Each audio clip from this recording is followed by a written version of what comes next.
The doctor telling me I had to sit out for 4 weeks. That's everything was new to me, so I didn't want to do it, and I was giving everybody a hard time. But we was able to work it out. I did some PT. I was out for 4 weeks, and I think we did a great job together, with ups and downs. Sometimes I got into it with the trainers and the doctors, but like, Alrighty, we're starting with Dana this morning. Please raise some hands if you'd like to start. We'll go with Alyssa and then Jordan.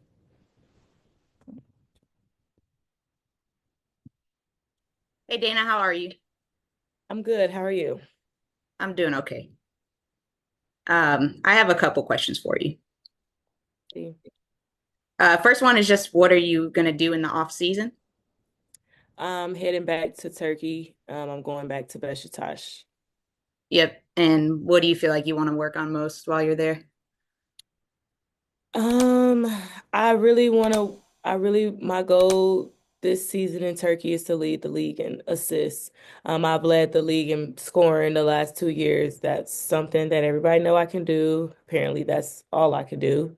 So just leading the league in assists, being a better passer, being able to hit my big more on the road, whether that's a pocket pass, lead them to the basket, just being better in that aspect. Also just defensively over there, I want to be a pest. I want to also lead the league in steals as well, and just really challenge myself in other ways, outside of just scoring a basketball. Winning, obviously, it's always to go to. We got to the Euro Cup finals last year and we came up short. So that's still a nasty taste in my mouth, and I still want to get back there and win it. So winning and just being better. And this might be a harder question, but what areas of your game do you feel like you gained the most confidence in this season? Um,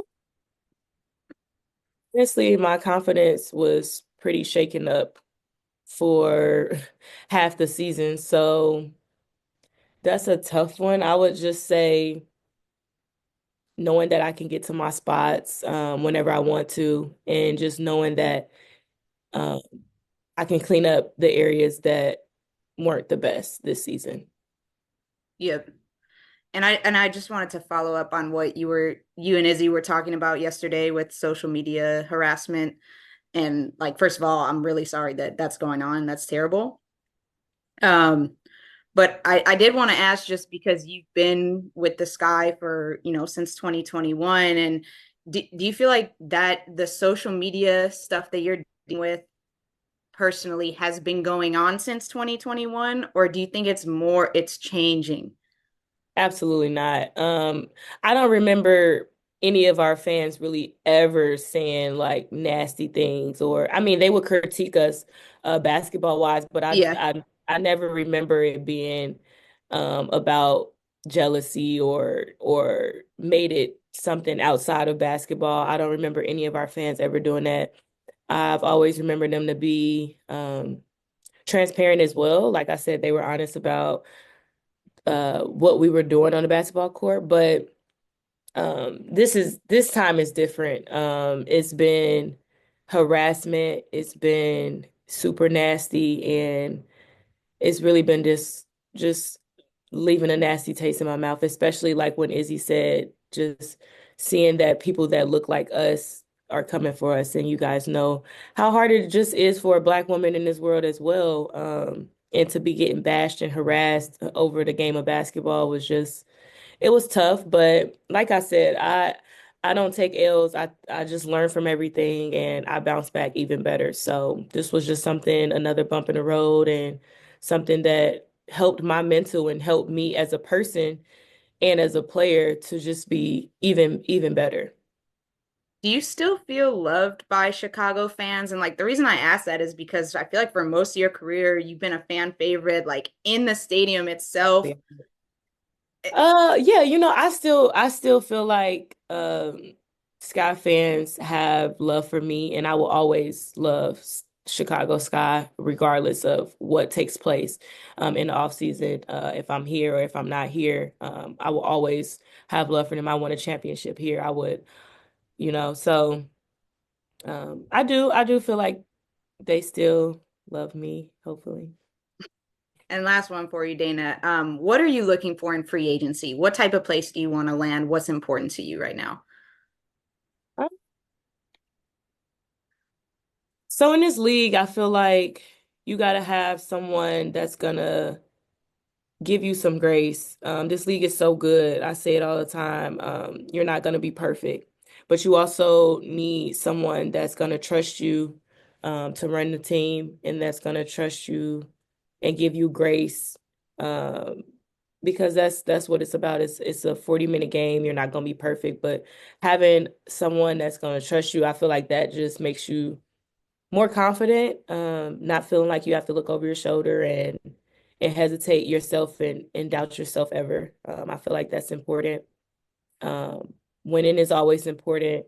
I've This is my first time not making the playoffs, so that's tough.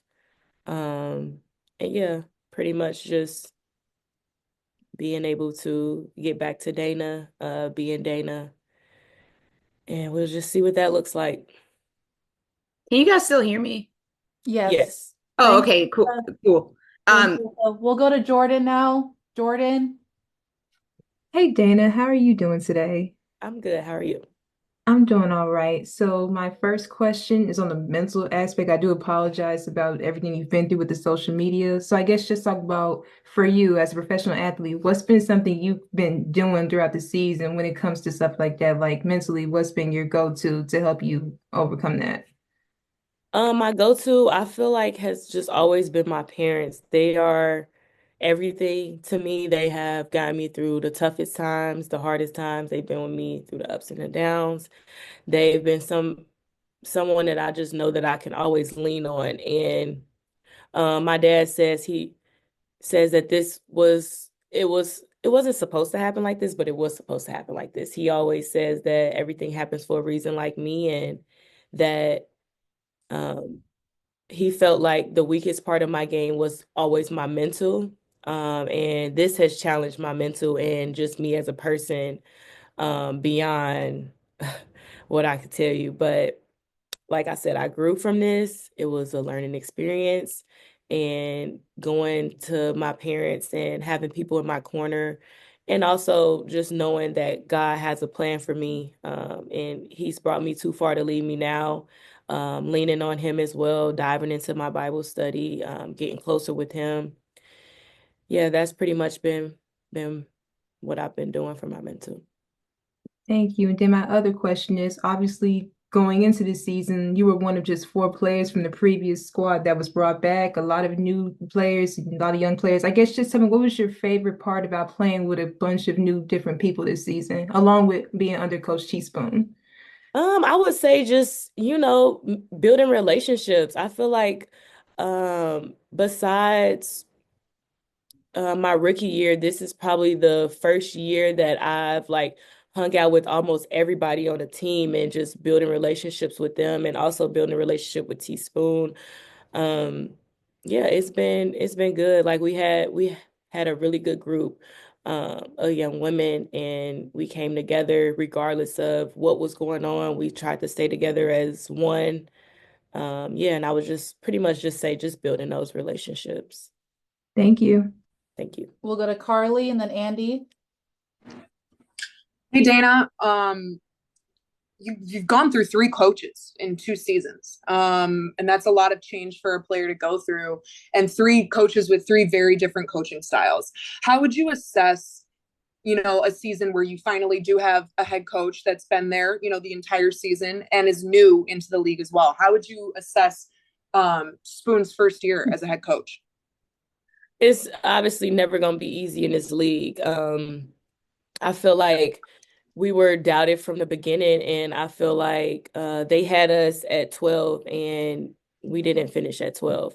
That's a win itself. Obviously, we wanted to make a playoffs and we came up short, but I feel like we never just gave up. We never just threw the towel in. We kept fighting for her. We wanted this to be a great first year for her, and I feel like she she's learned a lot from this season as well as us. And yeah, I feel like it could have been better. It could have went different ways, but you just learn from it. I feel like she learned a lot this year, and it was challenging because she had to deal with a lot of injuries. She had to deal with sickness, and I mean, not making excuses, but it was a really tough year for us just in general.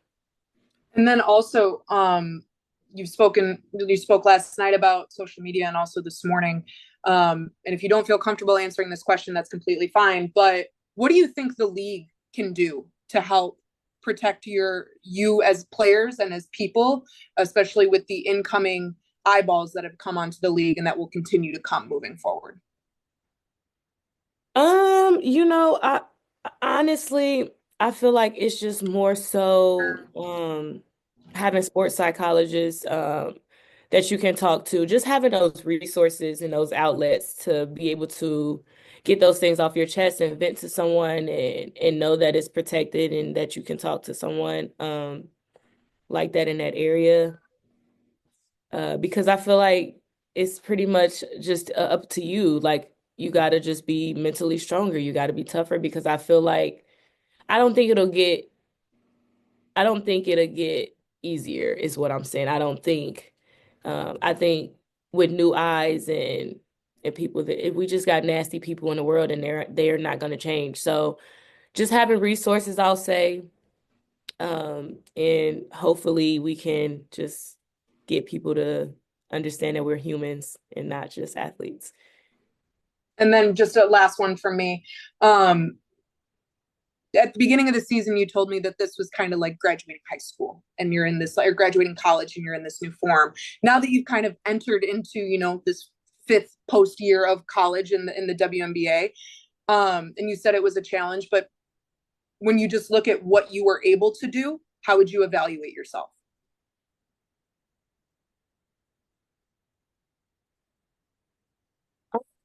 You know, I had a talk with my dad after this last game, and I said this probably was to me um, a really disappointing year, just because we started off so high. We started off with beating New York, and I mean, we just started so well, and I feel like I started well, um, and things just took a turn, completely. Like I said, I went from starting to literally not getting in the game, getting in one game, like I had a DNP, and that was extremely challenging. But I feel like I've grown so much from this year, mentally and physically. Like, I didn't, I had to come in not knowing how many minutes or what I was going to do, and I still had to be a professional. I still had to smile. I still had to do this, and I feel like I won this battle. I feel like this was a challenge, and I feel like I passed the test. Now, on paper, the numbers and all the stats, you probably say I didn't, but for me and what my dad feels as well, we beat this test. We aced it and we move on, and I'll be better next year. Thank you and good luck in Turkey. Thank you. We'll wrap up with Andy and Julia. Last two. Hey Dana, how's it going today? Hi. Good. You? Not too bad. Thanks for asking. So, when we're looking back at your career, you have, aside from like 6 games in Dallas, you have been Chicago Sky basically through and through. You were here in 2021 when they won the title. You've seen the team go in a bunch of different directions. And this is the first time since you've been here that the team's not making the postseason. So I guess my quick question here is, how have you seen the team's identity kind of change throughout your years here? And do you just like the overall direction this team is trending after a year like this? Yeah, I mean, I feel like just the WNBA in general is just shooting up. I feel like it's going in a good direction with the eyes and the money and all of that is good. But as far as just Chicago Sky, I feel like it's pretty much rebranding. We have dominant post now, and I feel like it's just kind of slowly changing. I feel like James Wade's style was really different, like completely different. He didn't really have dominant five players like posting up as much. It was more so 4 out 1 in. It was just more finesse. It was a different style of play. It was faster. it was just different. So now I feel like it's more so slow the ball up a little bit, and kind of like, I don't know, like it's just a different style of play. I don't want to say anything offensive or whatever, but um different style of play, different coaching styles, and it's just I feel like it's heading in a positive direction. Thank you so much. That's all I had. Thanks. We'll end with Julia. Hey Dana, how you doing? Good. How are you? Good. Just first off, I know you're doing off season in Turkey. What are kind of your off season checklist of things that you'd like to work on in that season? I pretty much hit this one. Pretty much, I want to lead the league in assists and steals. I want to win, obviously, either EuroLeague or Euro Cup, whichever one we get in. I want to win Turkish League. We've come close, semifinals last year and finals in the Euro Cup. Um, I want to be better at getting everybody involved and then inserting myself. Um, I feel like my passing can be better. Yeah, there we go. That's pretty much it. Gotcha. And then you spoke a little bit on free agency already. I know earlier in the season you talked about feeling like you were maybe unsure what footing you were entering that free agency conversation with the Sky. Where do you feel like you kind of are in those conversations? I know that doesn't really start happening until January, but where do you feel like that kind of status is right now? Honestly, I'm just trying to decompress from everything and clear my mind. We haven't really gotten into that, and we probably won't until like the next few months. So I'm not really gonna go back into that. Awesome. Thank you, Dana. Appreciate it. Thank you. you. Thank you, Dana. Thank you.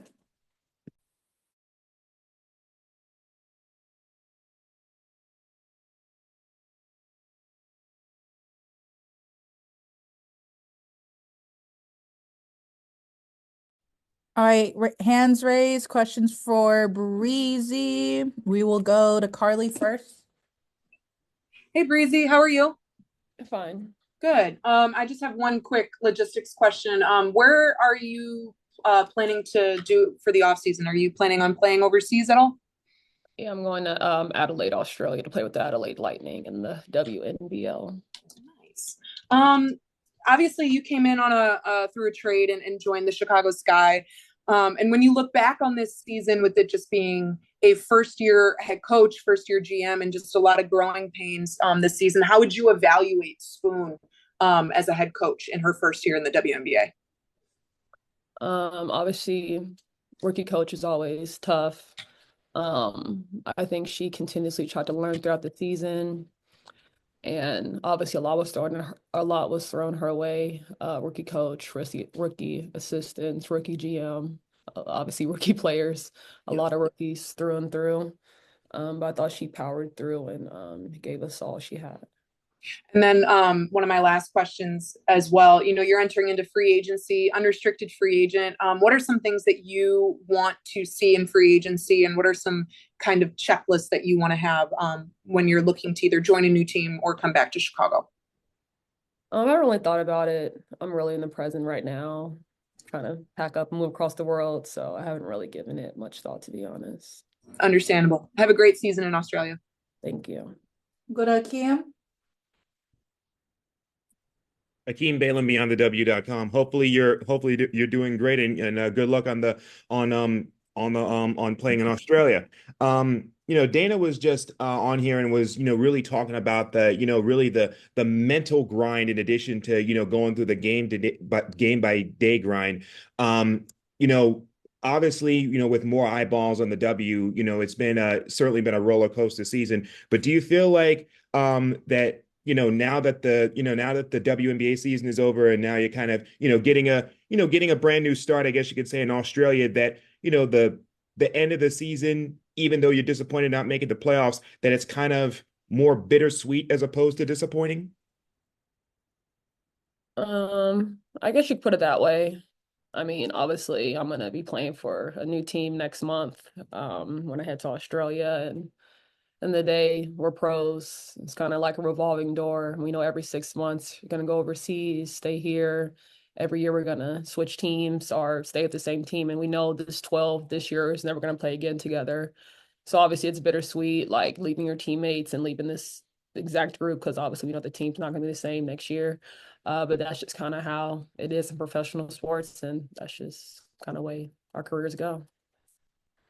Thanks and best of luck. Thank you. Carly, did you have your hand up still, or? No, I'm just leaving it up. I apologize. Okay. Thank you. Thank you, Breezy. Oh, no. Okay. But yeah, just really taking care of your body and your mental. It's a long off season, but it can go by pretty fast. So if you're overseas, really understanding like eating right, not trying your best not to get injured, staying in the gym, lifting, and then just focusing on working on your game every day. You can always get better one day at a time. Has there been any like favorite tricks that you've learned about taking care of your body?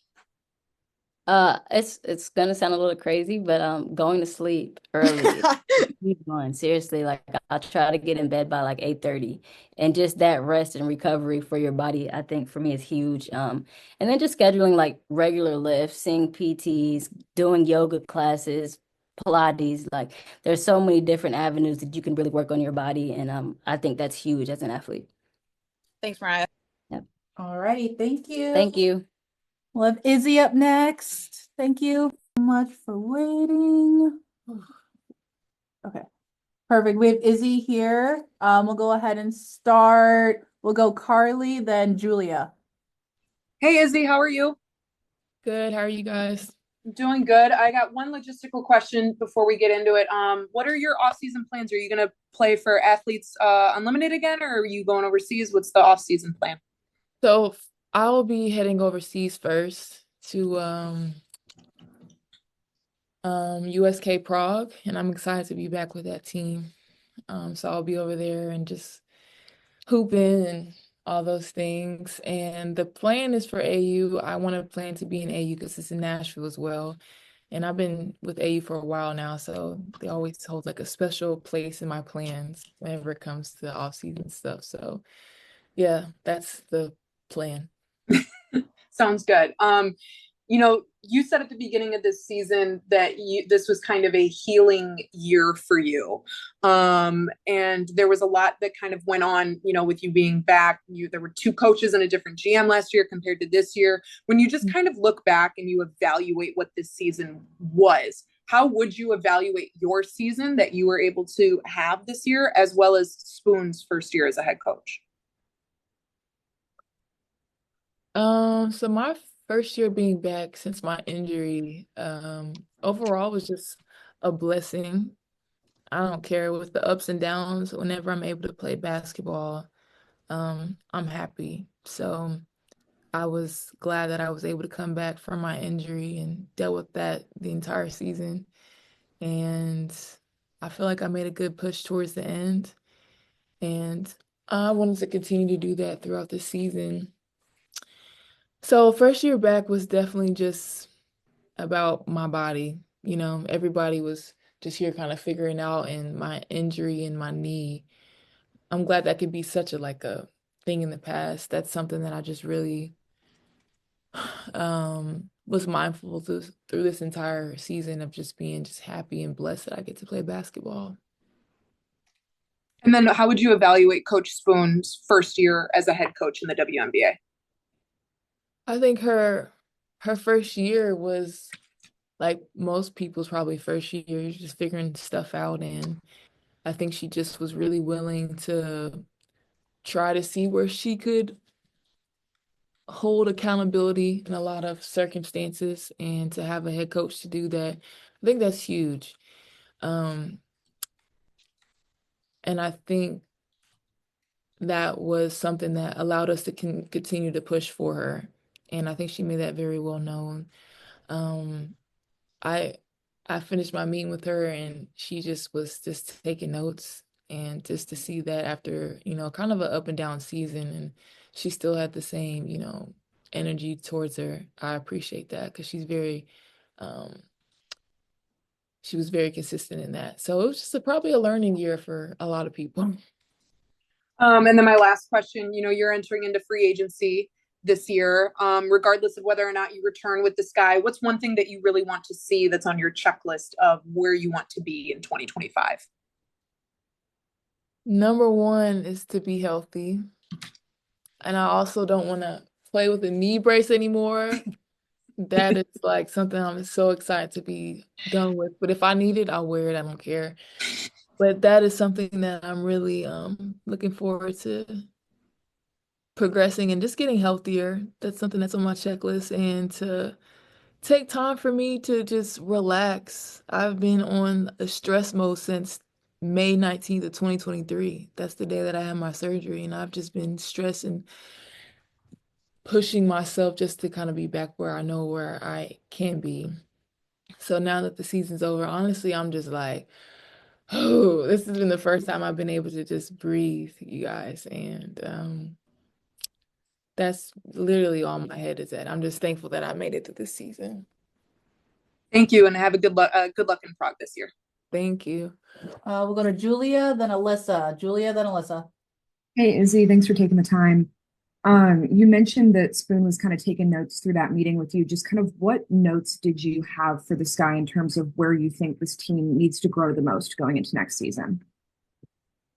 I think it's more so just saying like things we put in later into the season, how much it would have probably been different for us if we would have implemented it in the beginning, just on and off the court. And that's something that when it's your first year, just figuring it out, you see things in hindsight, it's kind of like shoulda, coulda, wouldas. That's kind of what it was like. So yeah, I just gave her the experience that I had this year and things I would have liked to see like earlier, and she was receptive to it, and I appreciate that. What's one thing that you would have liked to see earlier in the year?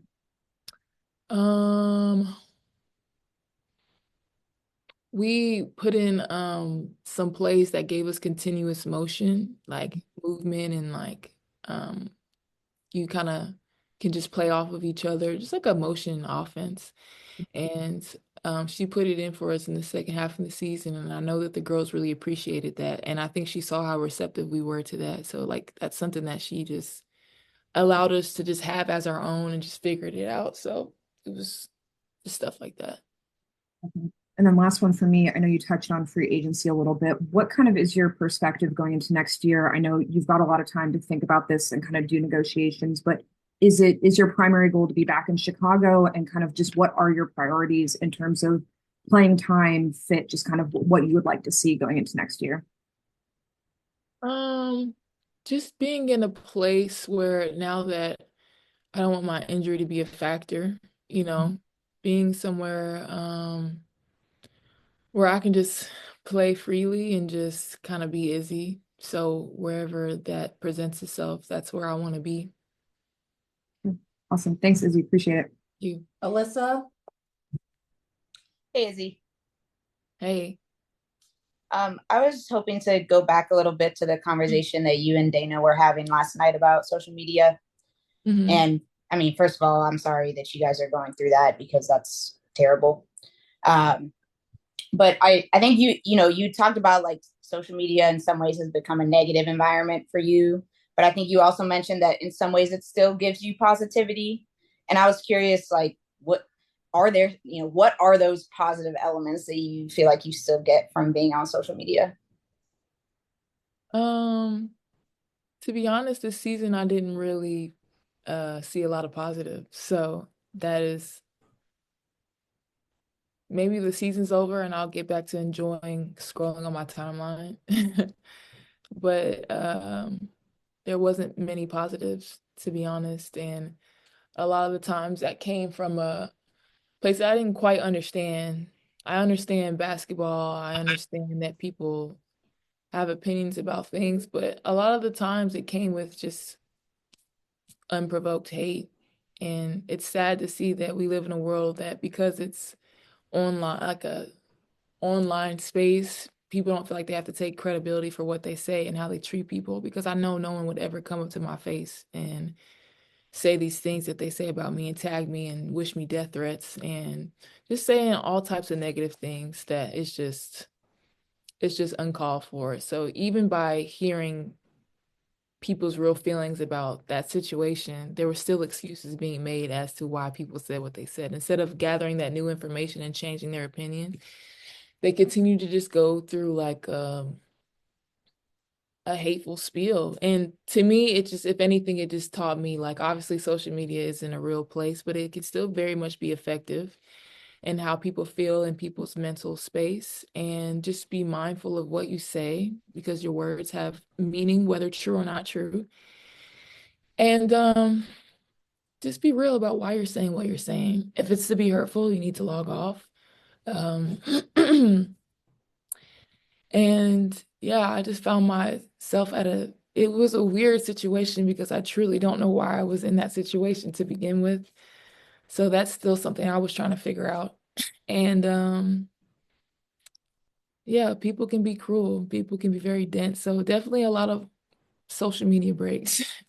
It's something that I've implementing, but it's also one of these things where it's like social media can be used as such an uplifting tool. And for the people that did, encourage me and support me and just show love, I saw it and I felt it and I appreciated it. And you are real basketball fans. And I want those fans to know that. I hate saying fans, supporters to know that. And yeah, I just appreciate all the positive things that I did get out of the season. Thanks, Izzy, and thanks for being so open about it. Thank you. We'll go to Andy and then Steven. Andy, Steven. Hey, Izzy. This is kind of continuing on what the conversation over the past couple of days has been, but you have come off a couple injuries in your career. Yeah, this season was kind of tough given all the outside noise and stuff like that.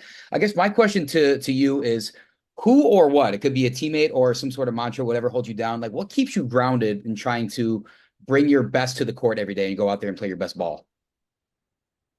Mm, to be quite honest, if you guys got to experience Pat in our last few years, you would understand why I have the approach to basketball that I do. Somebody who was that wildly successful died from a disease that she had no control over. And to see how she still came in every single day and just showed love and compassion to to basketball, to women's basketball, to basketball, period.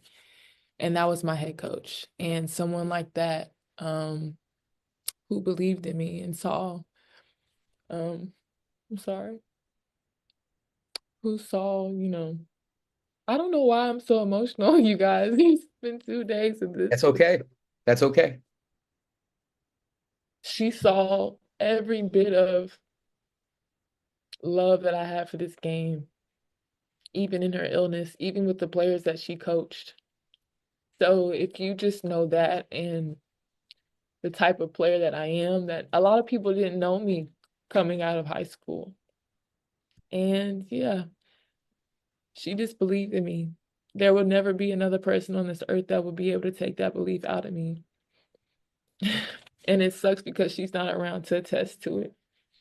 But yeah, I will continue to always have belief in myself because of Pat and what she means to me in this game. And I wish she could see where I am now and she knows how much I fought through it because how much she fought through her illness. So yeah, I don't know why I'm so emotional. I've been shedding so many thug tears.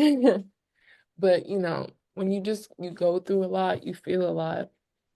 And I'm just glad to finally just be voicing like my feelings because I kept a lot of stuff in for a while. Thank you so much, Izzy. Keep being you. Thank you. We'll wrap it up. Steven, Roberta. Steven, Roberta, last ones. What's going on, Izzy? How you doing today? Good, how are you? I'm blessed. Thanks for asking. I had two questions for you. The first one, you talked about being healthy and trying to sustain that. It feels like this would be an off season or transition into a new season where you can kind of work on skill development and be healthy doing so. What do you kind of have in mind in terms of that, in terms of just improving your game going into free agency and next season in the W? I would say continuously working on my 3-point game. Um, I would say, improving my handles, improving my post game as well. I feel like it was It was pretty solid going into this year, but with the year off, I kind of lost my touch a little bit. So that's why I'm excited to go overseas this season and to just, get back to basketball. I think that's really important for me. And I truly won't know what type of flow that I need to get into and until I start like playing like just like all the time. That's when like your true game and skills come out. So I feel like once I start to get that like consistent feeling of like, okay, I know where I'm at constantly, every game, I'll start to know like where I really need to improve on. But I would definitely say my 3-point shot and even ball handling is something I would like to work on. And then in terms of on the personal side of things, or even on the court, what's maybe one or two things that you're really proud of, or that you may have learned about yourself this season that you didn't know coming into it? Um, I'm just proud that I was able to push through an injury that was just so unexpected and like mentally just getting through that in itself was like a toll. Um, just really proud of how I handled that. I'm glad that I always carried myself in a very professional manner, and these are really all things that I knew about myself, but you never really know your true character until you're tested, and I was just consistent with that, and I gave just so much, I feel like love and light as much as I could this season. I really appreciate my past experiences for just really just shaping me who I am today. And I'm able to just push through these situations and remain Izzy. Appreciate you. Be great. Thank you. Roberta? Hi, Izzy. Thank you so much for your time and for your vulnerability. My question is more on the basketball side. Uh, People say that basketball is a positionless game today, and you as a big, you just talked about improving your three. Can you talk to us a little bit? What were like the main elements that how having three bigs in the sky kind of worked on your advantage and also the other way around this season? Sorry, could you ask that one more time? I didn't quite understand. Sorry. Just asking about how basketball today is so positionless, and the team has three players who play as bigs, and you just talked about improving your 3-point. How do you see having those three very similar positions in the same team as an advantage for the team, and also Um, the other way around? um, I see it being an advantage because if we do have those similarities, then like that's a position that should just remain solid. We should be able to kind of throw anyone into that role, and we should do fine with that. And um, I'm sorry, I'm still trying to process that question. Um, yeah, that's just something I feel like we could remain solid no matter who's in that position. And other way around, I think it's hard to give whoever is in that position probably long minutes because you have 3 or 4, whoever else is in there, you can just throw anybody in there. So maybe it may be hard to find the time to give everybody that um time to do so. I don't know if I'm saying this correctly, but yeah, it helps because it's a solid position, but it's also like there's other people in that position. So like how do you make it even for everybody? And that's not always the case. So Sounds good. And the last question, with potentially a new CBA coming up, we don't know if the Player Association is going to opt out. How Mhm. do you think the Player Association could think and advocate for players on the health and safety side, considering everything that went on this season, especially with you, the stuff that you and Dan were talking yesterday, How can the new CBA help with the player and in terms of health and safety, and how do you think they should prioritize that? Like mental health, Roberta? Yeah, mental health. Yeah. um I say? I feel like there are resources for us for like what is it? Psychologists to talk to us. We have that. I think honestly when Kathy had to address like what was being done this year as far as like just the amount of hate that has been happening and how divisive it's been. And she basically said that and it has apologized since how divisive it became. I think just continuously advocating for all players, no matter who they are, because we all face it. And she knows what this league is built on. So just continuously advocating for us um to just have a good work environment. I don't think that's like crazy to ask. I don't know exactly what they plan on implementing, but I know a lot starts with her. So just by her kind of saying that, I feel better moving forward and how her and fans, staff, coaches, players will handle the W going forward. Thank you. Thanks, Roberta. We'll end with Carly. Last question. Izzy, I just got one follow-up on your comments around Coach Pat's summit. You've talked a lot about, and we've heard it a lot from a lot of her former players about the passion that she has for the game and what that's able to instill in players that do go forward into the pro leagues. How would you just describe what that passion is and how that's been implemented into you and how you want to show yourself in the game? She just made sense. Like she just really showed that you by doing the right things in the court defensively and like defensive rebound is something she used to always talk about. So no matter what the offensive side looked like, if you weren't playing defense and if you weren't rebounding, like she did not care. And to have a coach like that is so refreshing because oftentimes the defensive side of the ball never gets rewarded. It's only about the offensive side. And obviously, like put scores in the game. I get that, but she just made you be an all-around player. And I think y'all saw from the obviously we know Candace was an all-around player, and it's for a reason. And she didn't come into Tennessee like that. None of us did. But the way that she left and how Pat wanted to prepare us for this level of basketball, like she knew what it was. She's been around multiple basketball situations, and she was preparing us to face exactly what I'm facing today. So, yeah, she just was real with you and she got on your ass. But when I tell you it was from a place of love and she cared for you and would do anything for you, and just having coaches like that, you would be surprised how many players would run through a wall for you. And yeah, I miss her and I wish that she was able to see the growth of the game that it is today. And I know she would be pissed watching these games.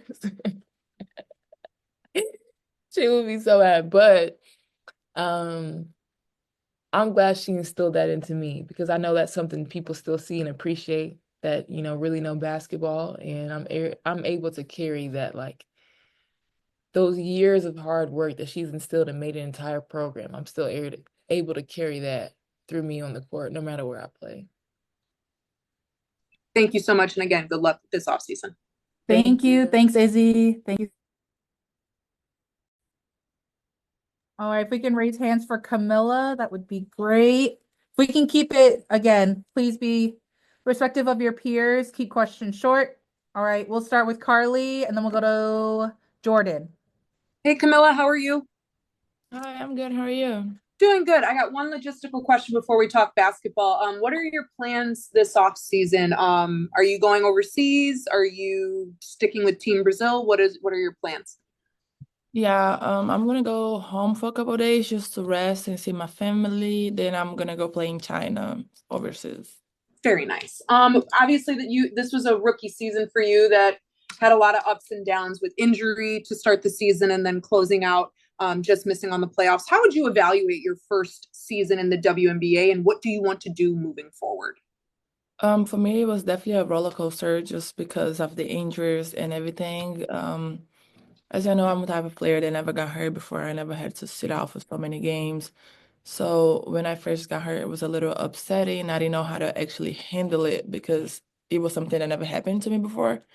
But I was just so proud of myself for being able to push through and then I got hurt again. But yeah, I'm just proud of myself to getting through this season. And then my last question, not only was it a first year for you, it was also a first year for Coach Weatherspoon as well. With you guys both kind of entering the league at this pivotal point, how would you evaluate Weatherspoon's first year as a head coach in the W? I think she's a really good coach. One thing I say, I like coaches that give me confidence, that shows me that they love and trust me, and I think Coach Spoon did a great job doing that. And I just love her as a person, as a coach. The energy that she brings is unmatched. So yeah, I'm just super proud of her first year, and excited for many more to come. Thank you. All right, we'll go to Jordan, then Roberta. Hey Camilla, how you doing today? I'm good. How are you? I'm all right. So my first question relates to Coach Teaspoon. I guess just talk about what's been one of her many lessons or things that she's taught you that stuck out for you this season. I think the biggest thing she taught me was they might be going through the storm, but at the end of the storm, we always gonna find the rainbow. And I think that's something that happened to us throughout the whole season. Either it was people sick, injured, or whatever the case may be. So I think that was the biggest takeaway. And then my second question is, I guess just talk about what was your favorite part from this season, whether it was on the court or off the court. Just being able to be in the league and live my dream. It was a dream since I was 13, so I'm just so happy that I was able to be here and experience everything. Thank you. Roberta? Oi, Camila, tudo bem?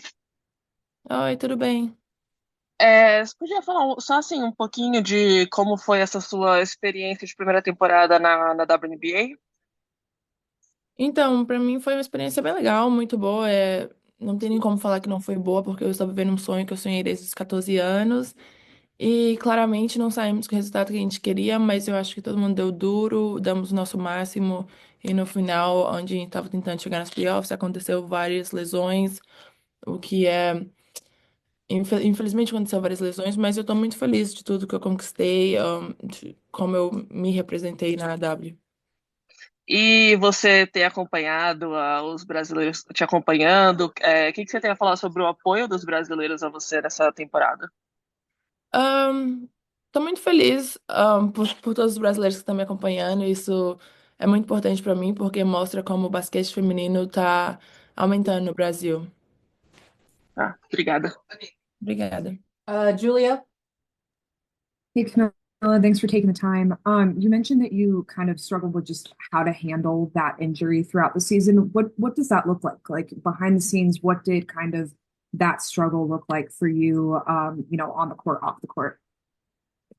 Um, Basically just being hurt, I was never hurt before, so having to deal with the trainers, having a doctor telling me I had to sit out for 4 weeks, that's everything was new to me, so I didn't want to do it, and I was giving everybody a hard time, but we was able to work it out. I did some PT. I was out for 4 weeks, and I think we did a great job together, with ups and downs. Sometimes I got into it with the trainers and the doctors, but like at the end of the day, everything worked out. Definitely. And then for your off-season plans, what led you to choose China as your off-season destination, and what is kind of like your checklist of things that you want to work on in the off-season? I think China has a great league. I try to watch the China league all the time. They really care about their post players, which is something that I also thought about it. But some things that I want to work in the off season, I would say just all around, like I want to get better at my defense. I want to be able to, if we guard the ball screen and we have to switch, I want to be able to guard the guard. Um, I want to be able to better time in my blocks and stuff like that. Offensively, just my biggest thing that I want to work on is just finishing around the rim. That's something that bothers me a lot, just like my shooting percentage. I try to like focus on that a little bit more. So that's something I want to work, just improving my shooting percentage. Shooting the mid-range, as y'all can see, I can shoot the mid-range when I want to. But just improving all of those and gaining more confidence, in order for me to be able to add that to my game more times in games. Thanks so much, Camilla. Appreciate it. Thank you. Nathan. Hey Camilla, how are you? Hi, how are you? Good. As you prepare for China, what are some key things that you've learned from the veterans that you can build off of just to, implement against some of the competition over there? Um, I would say just be yourself. I feel like that's something the vets taught me a lot. Just be yourself, and embrace your game. Don't try to be like nobody else. Just go out there and do you and do what you're capable to do the best. All right, thanks. We'll end with Steven and Akeem. Steven and Akeem. What's going on, Kamilla? How you doing? I'm good. How are you? I'm doing good. I just had one question for you. So just kind of watching you develop and bring your game to the W level this season, it really felt like your passing took growth and really kind of showcased your ability to see the floor. I was wondering, what's your confidence level with your passing and how you've kind of seen the floor as a passer from the post this season? I think that's something that people don't really pay attention about me, but since high school, my passing always been there. So, I'm a post player that I'm very unselfish. I like to share the ball. I like to get assists and stuff like that. So, yeah. Appreciate you. We'll end with Akeem. Akeem Balin with BeyondTheW.com. Hopefully hopefully you're doing good and best of luck in China. Now that no problem, no problem. Now that your first season in the W is a wrap. What would you say were some memorable moments or some memorable games that that you really that you can take away from this season and how it can translate into next year and the rest of your career? I would just say all of them because most of the times I played against vet post players, so I just like to go back and watch every single game and see what the post players that of vets was doing and try to add that to my game. So all of them was very memorable. All right, thank you. Thanks, Camilla. Thank you, guys.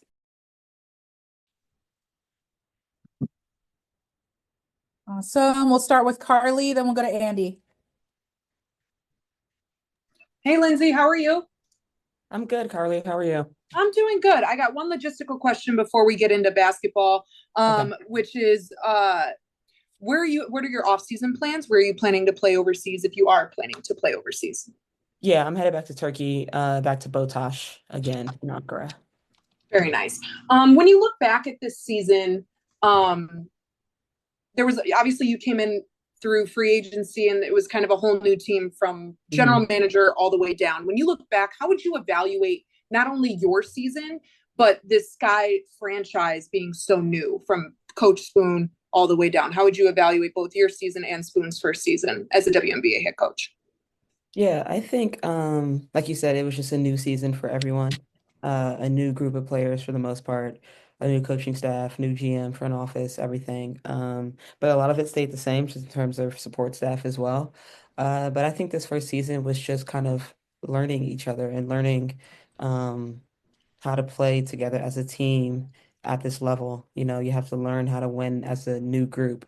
We all have been in places where we've won with different teams and different franchises, different organizations, but it's about how we can, gather and come together with that shared experience and learn how to do that for this group in Chicago. So I think a lot of that was just learning each other, learning Spoon as a head coach, learning the coaching staff, learning how things are done here, but also just learning how passionate the Chicago Sky fans are for this team and for this organization, and how hard they ride for us day in and day out. So that was really cool and fun to see. But like I said, this season for everyone involved was just a learning experience, and I'm excited to, you know, have that continuity as a group, and come back this next season, next year, and take what we learned and just grow from it. Yeah, and then my follow up to that is, you are one of the few that are on contract for next year off of this team. What are some things, after you said it was such a learning curve and there was a lot of things, what are some things that you learned this year that you want to see this team implement in 2025? Yeah, I think for us, it's just consistency. Consistency in our identity, how we want to play, who we want to be as a team, and then how do we reinforce that every day as a group on and off the court, because season happens so quickly. We're not always able to practice every week, every day. Um, But, we still have time together. So we can do that through film. We can do that, film as a group, film, individually one-on-one with your coach, your certain position coach, just whatever, just kind of figuring out, how we can still learn and grow every day without having to be on the court and do that. So I think that just reinforcing our identity, who we want to be as a group, um, and then just like improving, I think individually, just like basketball skills, things like that. The rookies, there's such a big jump from rookie to like sophomore, to that second season that I'm excited to see how they grow and how they get better. Because they're going to get so much better and they're going to be so good for this league and so good for this organization. But I think everyone's looking to improve, looking to get better, people looking to get healthy, just everything. Amazing. Thank you so much and good luck in Turkey. Thank you. We'll go Andy, then Mike. Hey, Lindsay, how's it going? Good. How are you? Not too bad. Thanks for asking. So, you being on the Sky team this year, definitely one of the few veteran leaders. A lot of people would probably consider you the floor general of this team. And for a young Sky team that's trying to build an identity, try to build something here as somebody who's under contract next year, what do you feel like was the most important aspect of your game or the experience that you've brought to the team that was used this year? Um, I think the most important aspect is just my consistency and how I came in every day. Um, I wanted to be the hardest worker every day. I wanted to come in, and just practice well and just be consistent in that and just kind of show the younger players, what it takes to be successful at this level, but also to stick around, and just how to be a good teammate. I think I just tried to approach that in that way every single day. I knew that I'm not going to feel great every day. We're all dealing with injuries, illnesses, bad mental days, whatever the case may be. You're not going to have it every single day, but like you owe it to yourself and to your teammates, to the coaches, everyone who's here, the staff, just to bring your best self and bring what you can every day. Because we're not here, we don't practice for long. Like we're only here for a couple of hours every single day. So I think just knowing what you have to bring every day in order to be a successful just player in this league, but also just be a successful team and just how to come together as a group to get those wins like I talked about, and what it takes and just that consistency you have to bring and just doing it at a high level every single day, is so crucial to learning and growing and winning in this league. Well said. Thank you so much. You're welcome. We'll go to Mike, then Alyssa. Hey, Lindsay, appreciate the time. I wanted to ask you a little bit about what you were going to work on this offseason overseas. You talked a lot about what you wanted to be for this team in 2024, but obviously being one of the players that are going to be coming back in 2025, you kind of have that spot solidified, not having to just try to make the team, but obviously trying to be more of a part of it. What do you want to work on this offseason to kind of add to your bag? Yeah, I think for me, it's always about my three-point shooting, how I can shoot more of those, how I can make more of those, and just staying confident in that. Every off season and every season after, the WNBA season, I just kind of work on everything, shooting, passing. I go back and watch every game, all of my minutes, try to figure out, just see myself and see what I did, and see what I did well, see what I could work on, because the film doesn't lie. So I think it's important to go back and watch that, as a player. But yeah, definitely three-point shooting. Like I said, just having that mindset to be aggressive and look for my shot, like I do every year. Thanks, Mike. We'll go to Alyssa. Hey, Lindsay. Hi, how's it going? Pretty good. So part of why I'm asking this is just because you've been around the league so long and been a part of a lot of different teams, know what it takes to be successful.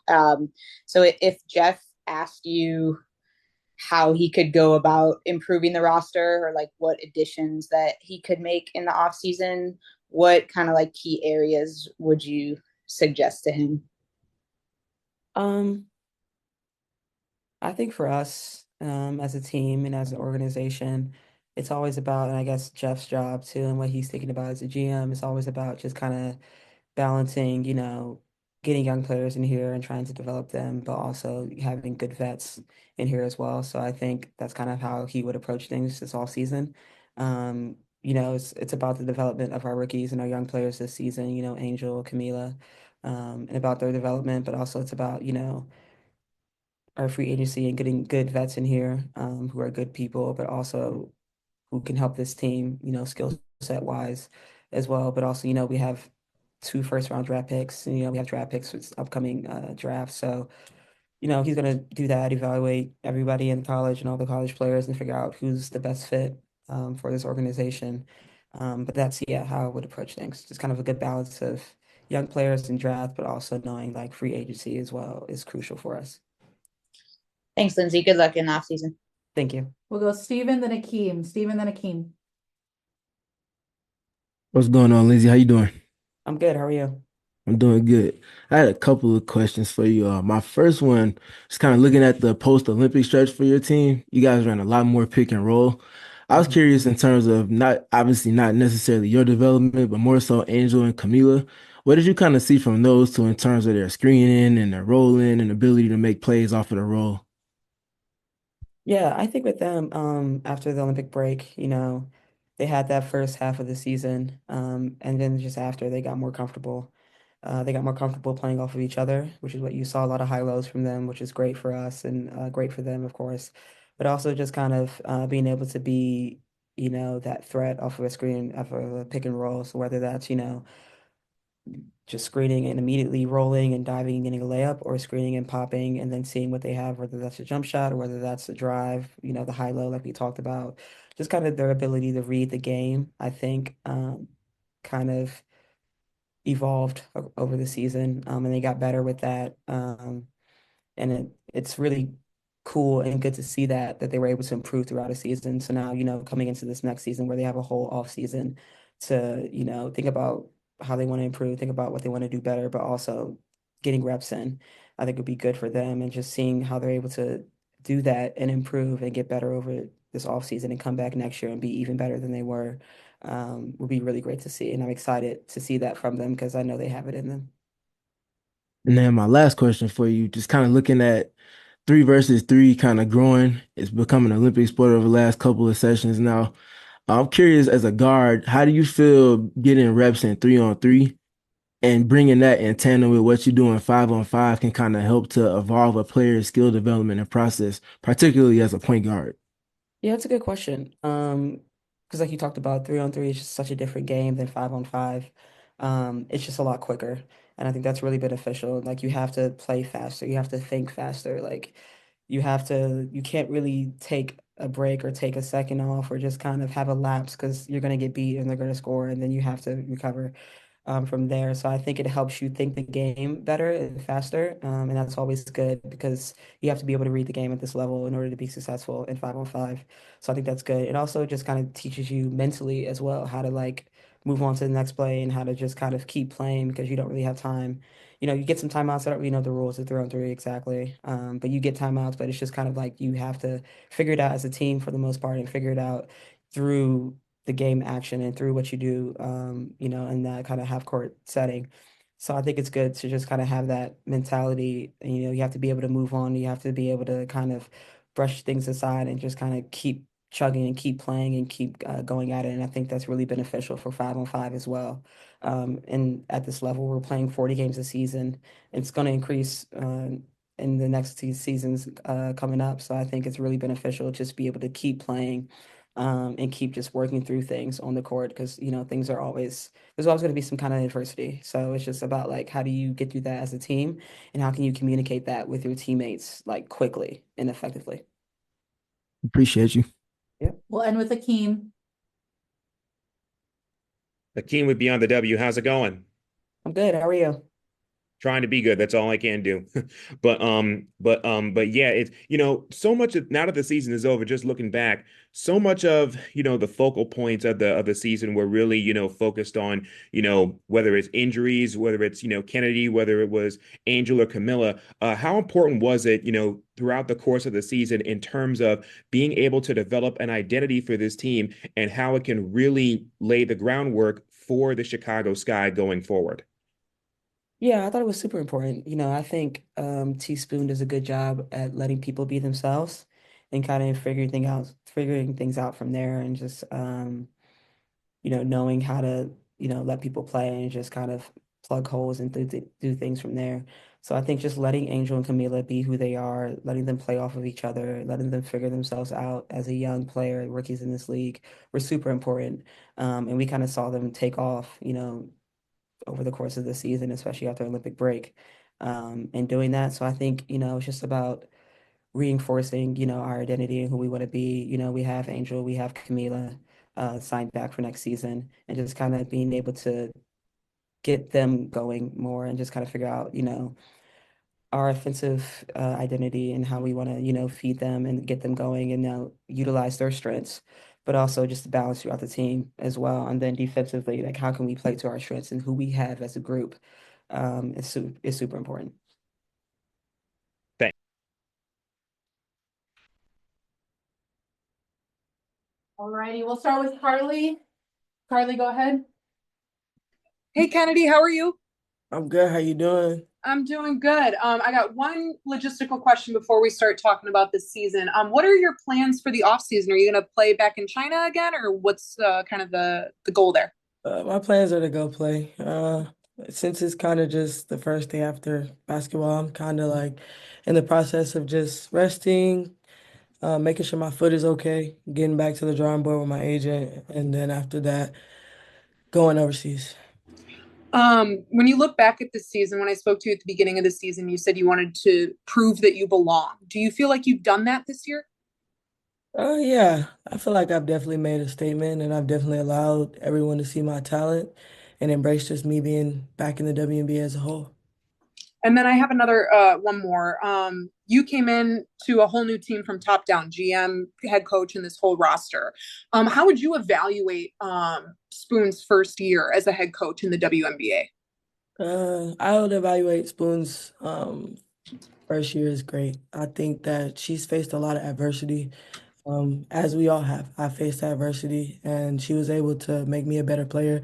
She was able to help the organization grow, and she was able to make us better women overall. So I think her first year, it was special. We did what nobody thought we could do. We were 12th coming in, and we made a playoff run. Unfortunately, we had a lot of people who were down, and we had a lot of changes. But in the future, I'm looking forward to see what Spoon can do.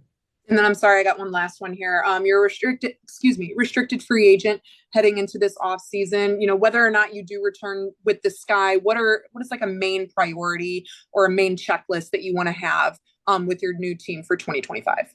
Well, I think a main checklist is just making sure that I'm valued, making sure that I am prioritized and well taken care of in all aspects, not just basketball. That means the training room, the weight room, all of those things are important to me when I'm selecting a team. Thank you so much and good luck in China. Thank you. Julia, then Jordan. Hey, Kennedy, how you doing? I'm good. How are you? Doing well. First off, just kind of, can you walk us through the injury, what exactly happened, and maybe what kind of timeline you're looking at in terms of being able to return to play? Yeah, so I think in the Minnesota game, I typically just did like a normal step back. I don't know if it was on the initial step or, as you guys know, I jump really high when I shoot. So I don't know if it was like on the release, and I just felt like a weird, like kind of sharp, dull pain in the middle of my heel. And after I landed and I was running back, I kind of started running with a limp. Initially, I thought it would like, I guess adrenaline would kill it, but it never did. I felt pain the whole game. After the game, I was kind of diagnosed with plantar fasciitis, but it wasn't that. So I'm still trying to figure out exactly what's going on with the heel. But I'm day to day right now. Pain is going down. As for a timeline, I would give myself now that I'm free from play and I can rest the foot completely, I give it about maybe 7 days before I could just get back out there, just with no play, 7 days. Okay. Then I know you talked about free agency kind of in the abstract, but in terms of your priorities for the offseason, is your main goal to come back to Chicago next year? Uh, my main goal is always just to be somewhere I'm wanted. I love being here. I enjoyed the season. It was fun. It was special. I think that if Chicago wants me back, then I'm interested in coming back. I think that's just, yeah. Thanks, Kennedy. Appreciate it. Jordan. Hey, Kennedy, how are you doing today? I'm good. How are you? I'm all right. So I want to go back to the foot injury thing. You mentioned that it started during the Minnesota game, and then we saw you play in the next game against Phoenix. So was it more so after that Phoenix game, it was just too painful to play through, or that's when the pain really started kicking in? No, I think after the Minnesota game, I sat out, if I'm correct. Yeah, after the Minnesota game, I was unavailable to play the next two games. Like Okay. this was like recent. This was 3 games ago.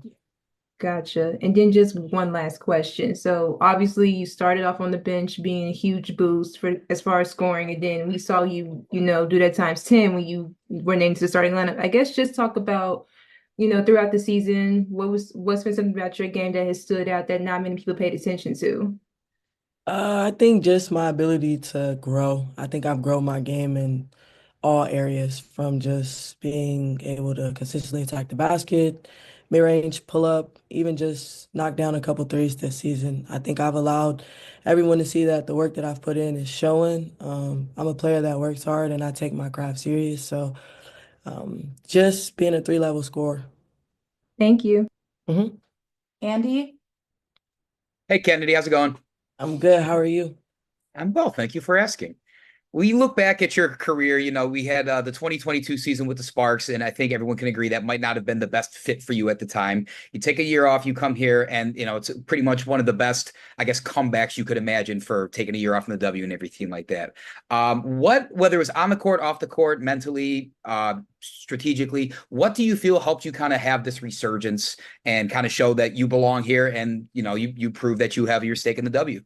Well, I think it was the time. I think that one of the things that people didn't realize was that my clock had just gotten larger. I had more time to plan and prepare and just work on my game for my return in general, and then just work on my mental and, physical ability outside of basketball. So while I was away from the game, I was planning and just getting ready for the things I wanted to do and the things that I wanted to accomplish. So it was kind of just like almost like a cheat sheet for me because I pretty much seen this coming before anybody seen it coming.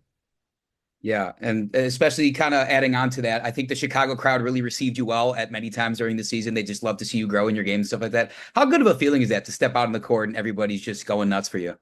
That was good. I mean, to get standing ovations and just to be perceived by like that by the fans, just loved. Obviously, I'm new. I had just came in, so for them to show me that love, care, and support, it made me feel good.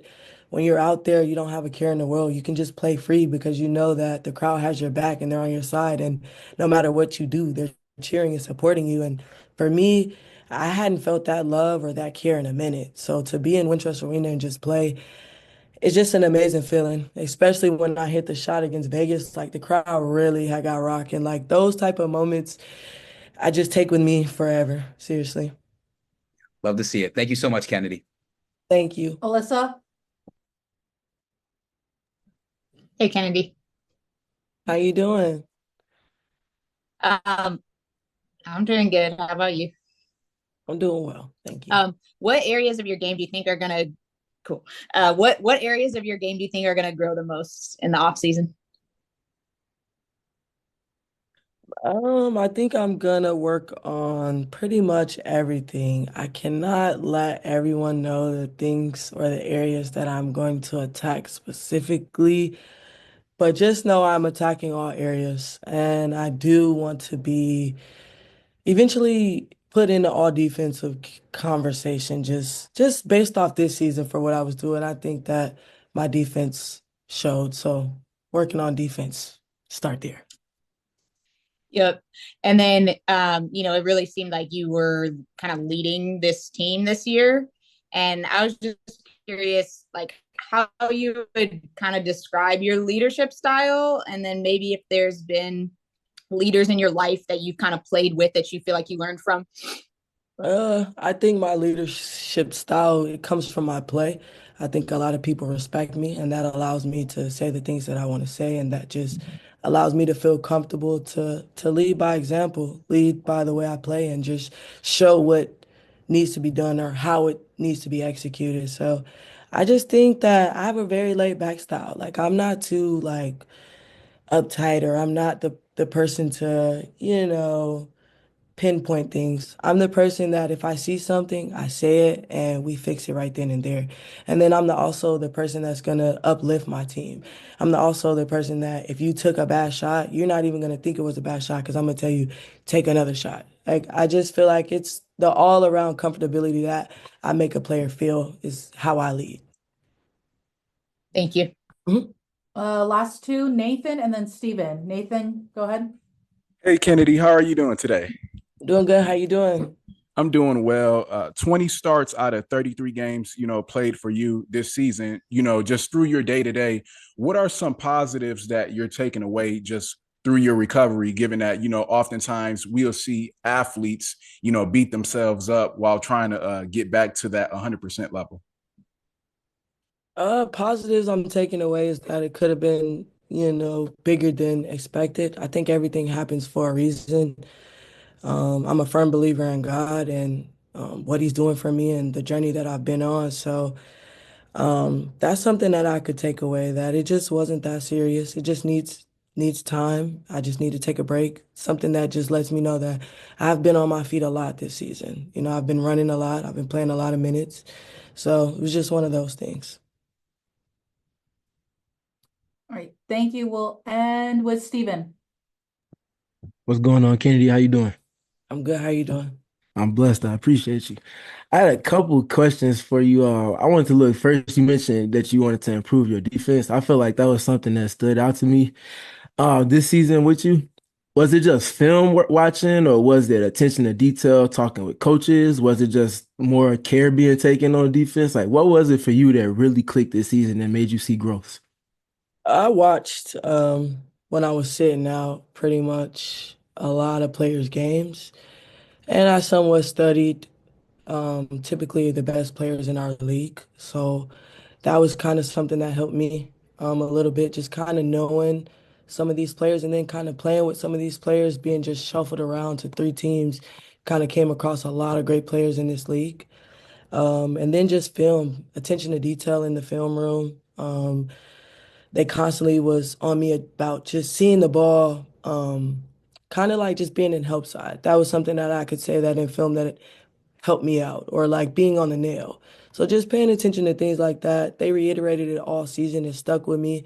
And it was something that I knew that if I want to take my game to the next level, I got to be able to play on both sides of the ball. So that's just me locking in on that. And then offensively, I know you say you don't want to give up too much of what you got in the bag for this summer, but or off season, but it really feels like you relish playing through contact and you almost Yeah, invited. but can we like understand that if I'm playing through contact Mm-hmm. and there's contact Mm-hmm. there, Mm-hmm. right? Or am I tripping? Okay. Nah, I agree with you. To that point, what kind of goes into the skill development part of playing through contact and always being on balance and like you said, staying on your feet more often than falling on shoulders and wrists and things like that? I give credit to just for one, Aaron Crosby, just making sure that I was strong throughout the season. I rely on my legs. My legs are just pretty much 90% of what I do. So it requires you to be strong. It requires you to be able to push a defender or be able to take a hit playing through contact. So just really just trying to take care of my body and just, I guess, maneuver through traffic and see defenders in everywhere I can and just try to still finish at the rim. It's honestly a tough job to do night in and night out, but I try to do it as best as I can.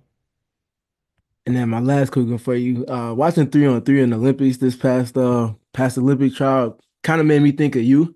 I was curious if playing 3x3 is something that you ever kind of crossed your mind or something that you would want to do potentially going forward. Um, that's kind of a touchy situation. I don't think that they have any interest in me, so my interest just has to be somewhere else at that point, if I'm just being honest. But am I really good at 3-on-3? Yes. And will you see me play it somewhere in the future? For sure. For sure. Appreciate you. Thank you. Thank you. Alrighty, thank you. Thank you, Kennedy. We can start raising hands. We'll go Carly, then Julia. Hey, Michaela, how are you? Good, how are you? Good. I have one logistics question before we start talking about the season. What are your plans for the off season? Are you going to play overseas again in Turkey or somewhere different? I will not be going overseas this season, so I will be taking a break, much needed break. I don't really have a ton of plans, except to live my best life. Fair enough. When you look back on this season, you came over in free agency and this was just a whole new team from top down, GM all the way to the last player on the roster. When you look back on this season, how would you, one, evaluate yourself this season and two, evaluate Spoon's first year as a head coach in the WNBA? Yeah, with myself, obviously it was very up and down for me this season, not really having consistency the first half of the season. But I'm just proud of myself and just for the player that I was in all of this and the person that I was, just because, it's hard not, playing a lot. And you want to play, you want to contribute to your team. We're pros. This is what we do. This is what we love. And not always being rewarded with minutes. Like that's hard, but I try to do my best to be very consistent, show very consistent and be a very good teammate. So no matter what I was going through, whether I was getting minutes or not, I was going to show up and be very consistent. And then when that kind of shifted, and there was a level of necessity where, I needed to play, I am also proud of myself for just kind of stepping up to the challenge, and always just staying ready. And I think that um, having the foundation of just having the mindset of always just wanting to be the best professional, it definitely was something that definitely kind of stuck with me, no matter if I was playing or if I wasn't. I was just always going to be ready for whatever the season kind of threw at me. So yeah, I would just say like I'm proud of myself. And obviously this season didn't go the way that we wanted to as far as wins and losses and not making the playoffs. But personally, just happy with the way that I handled a lot of different things that, were thrown at me. And as far as Spoon, obviously it's a very hard to be a first year head coach with like you said, a new team, new GM. Everybody's just trying to figure things out. And so, I commend her for, doing her best to kind of rally the troops. And I feel like, in the future, she'll definitely learn from, this season and ongoing as well. And then my last question, you are entering into free agency in some regard as an RFA. What are some things, regardless of whether or not you do return to Chicago, that is like a number one priority for your new team in 2025? Oh, good question. I haven't really thought about this too much just because the season ended yesterday. Just ended, yeah. I'm trying to be present in the moment. But I don't know, just an organization that wants to win.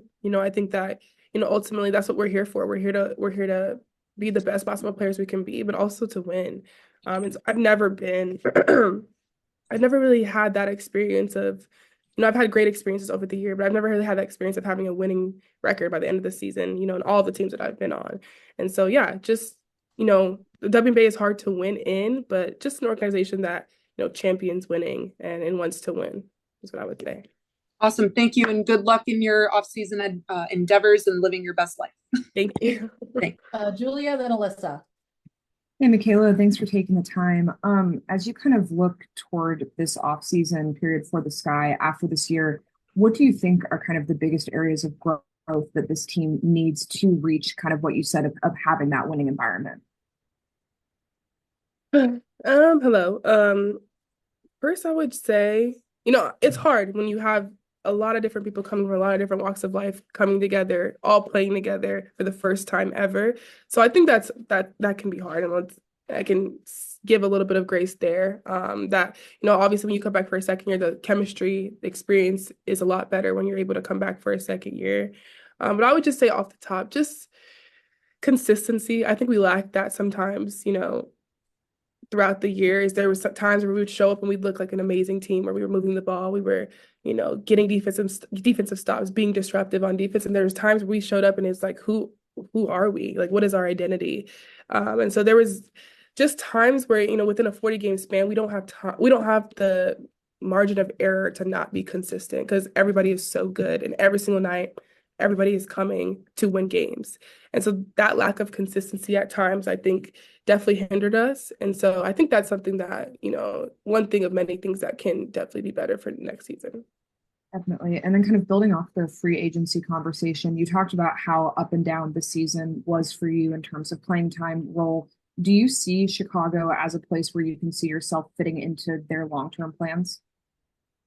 I think for me, the player that I am, I believe that this is very, humbly, that I think that I can help and be a very good asset for a lot of teams. And obviously Chicago being one of them as well. I feel like I bring a lot of versatility. I think that, I am open to playing a lot of different positions that whatever the coach may need for me. And I think I show very consistently as well, just in general, as far as being a good teammate. And so, we don't know what the future holds for right now. But I think, if that's Chicago, if that's anywhere else, I think that, I'm able to bring that value to that organization. Appreciate the time. Have a great off season. Thank you. We'll go Alyssa, then Akeem. Alyssa, then Akeem. Michaela, when you were talking about that consistency that you want to see from the team, do you think that comes just from continuity, like from the team getting another year or two to play together, or do you think there are other things that need to change to really see that consistency?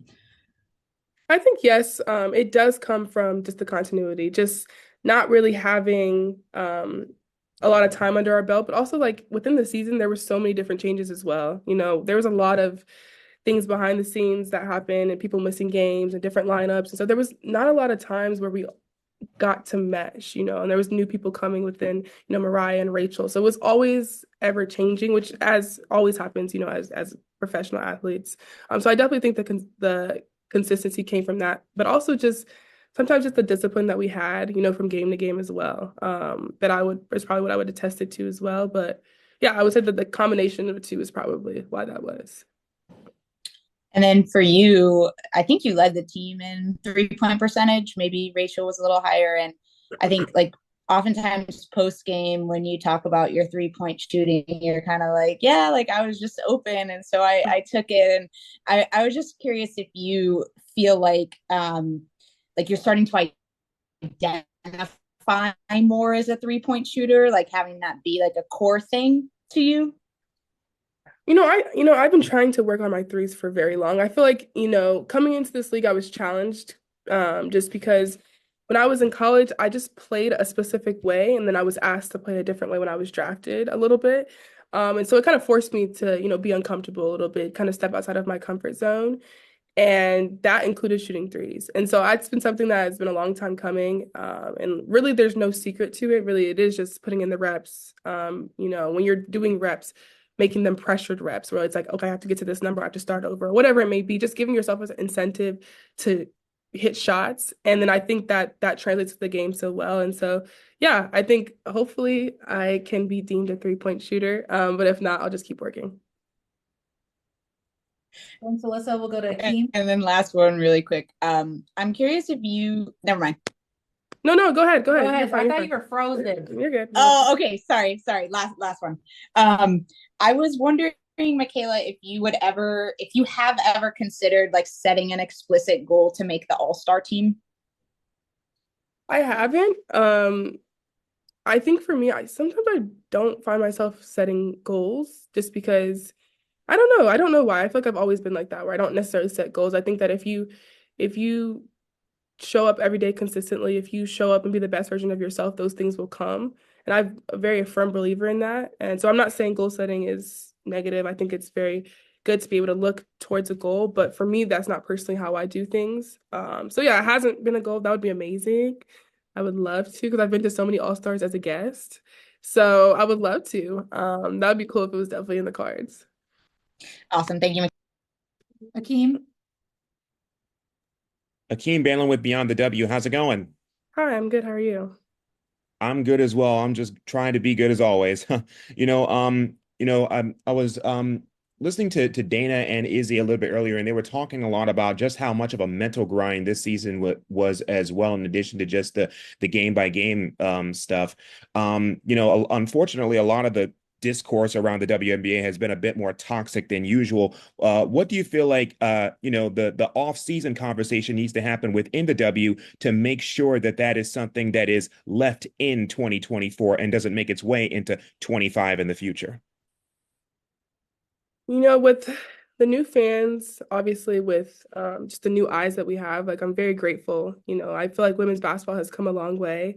This has been just the attention that we've been so deserving of for so many years and so long. And there's been so many people, before me who've laid the foundation of, what this league is and that deserve this. And so I'm very grateful for just the attention, the engagement that we've been, garnering this year. But I also think with that comes growing pains, when it comes to new people watching the WNBA, being introduced to new players. And with those growing pains, especially for our team, I feel like there was a lot of scrutiny eyes. And, a lot of my teammates did, have to go through a lot of just stuff that shouldn't be part of the game, whether that was harassment, it was hatred, it was racism, it was sexism. And those are parts of the new stuff that just are not something that should be a part of the game, and unfortunately, like I said, our team was the beneficiary of a lot of that stuff, and so that's really unfortunate. And hearing Dana and Izzy and among other people on my team who have gone through the scrutiny, it's really sad just to hear that, because you never want your teammates to, go through such negativity. And we play this game because we love it. We play this game because we want to win and we want to be the best teammates we can be. And so for it to be turned into something like that, it's hard to hear. And so for moving forward to your question, I don't know. I don't know what it is. I think that, this first year of all of these new eyes, it was kind of like a trial run of like, okay, this is what this could look like if we, kind of facilitate it this way. And so now hopefully in the following years, is more of a conscious effort of like the hatred, the harassment, the extra over the top things are just not something that the WNBA has ever stood for. So I don't know. I think the Izzy and Dana addressing that, I think that's, the start of like players coming out and being like, this is not what we stand for. And obviously, like, I think fans should and are able to criticize basketball. Of course, you're fans. That's what happens.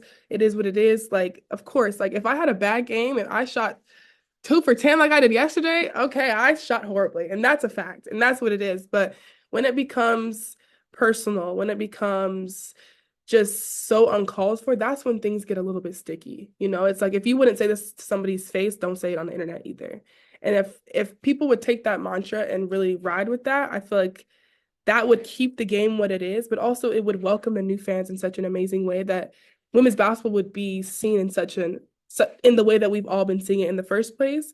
And so, like I said, to answer your question, maybe it would be, addressing it from the very beginning, having players addressing it, but just really just be kind. Like, you don't have to say everything you feel. I don't say everything that I feel on the internet, and I feel like if people took that mantra, like things would just be better. If it's just basketball, you want to criticize basketball, cool, great.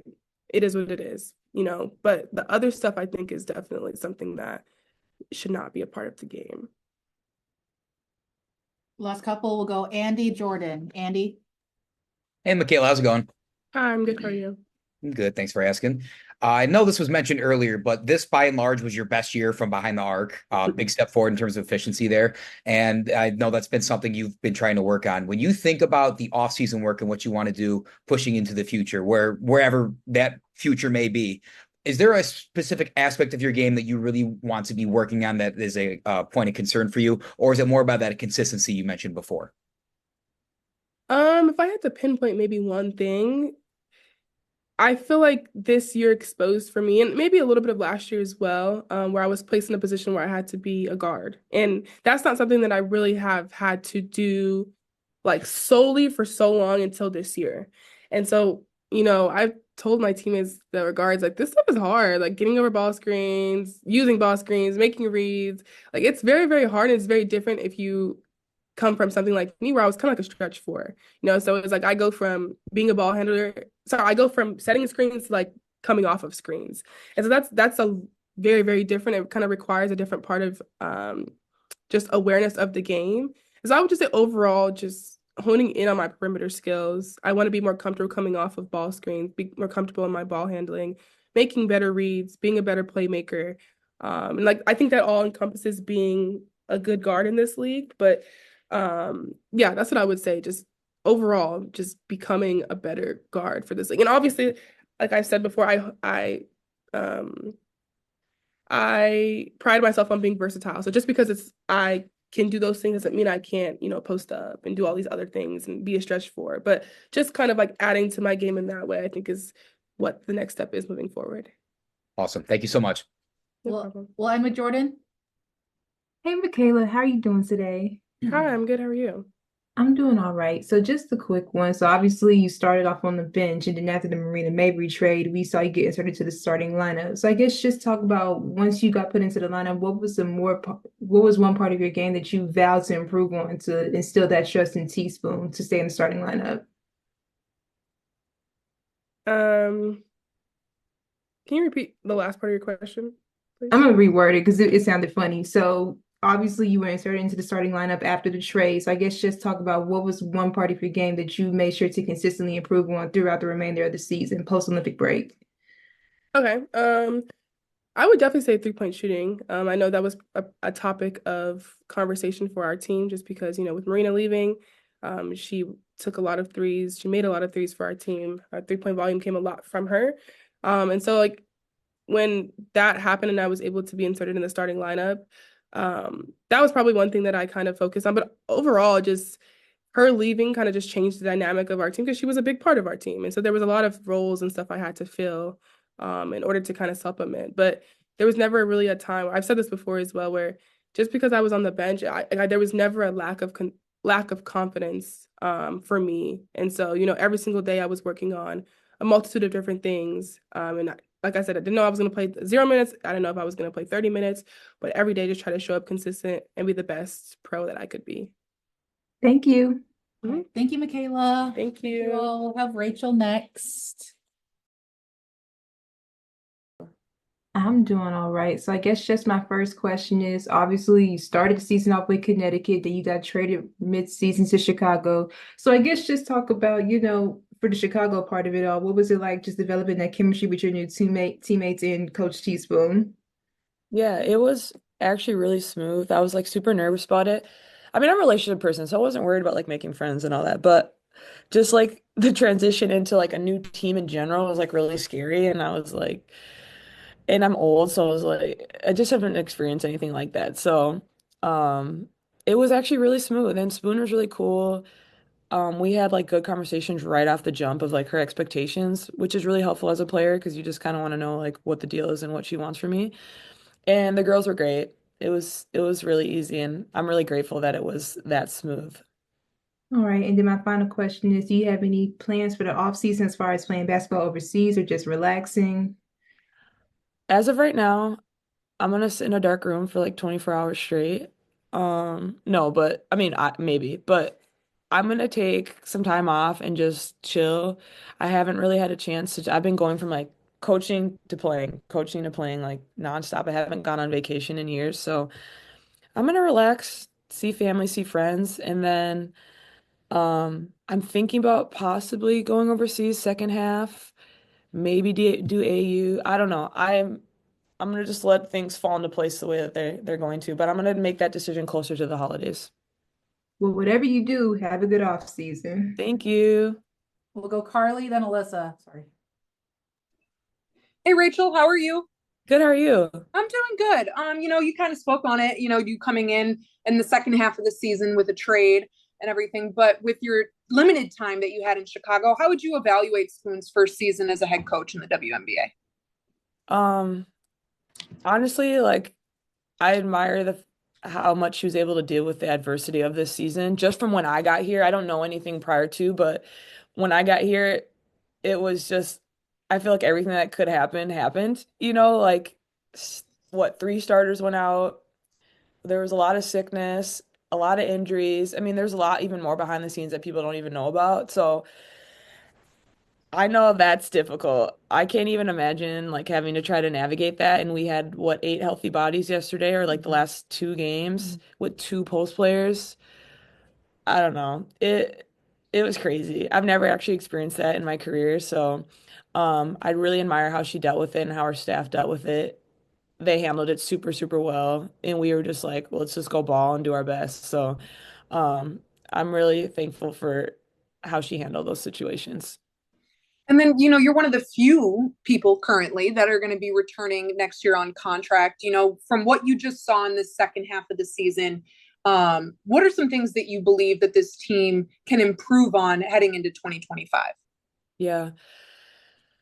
I mean, I'm really happy that we have this experience together. Like, especially the rookies have that year under their belt. I think you're going to see a big jump from them because that first season's always really hard.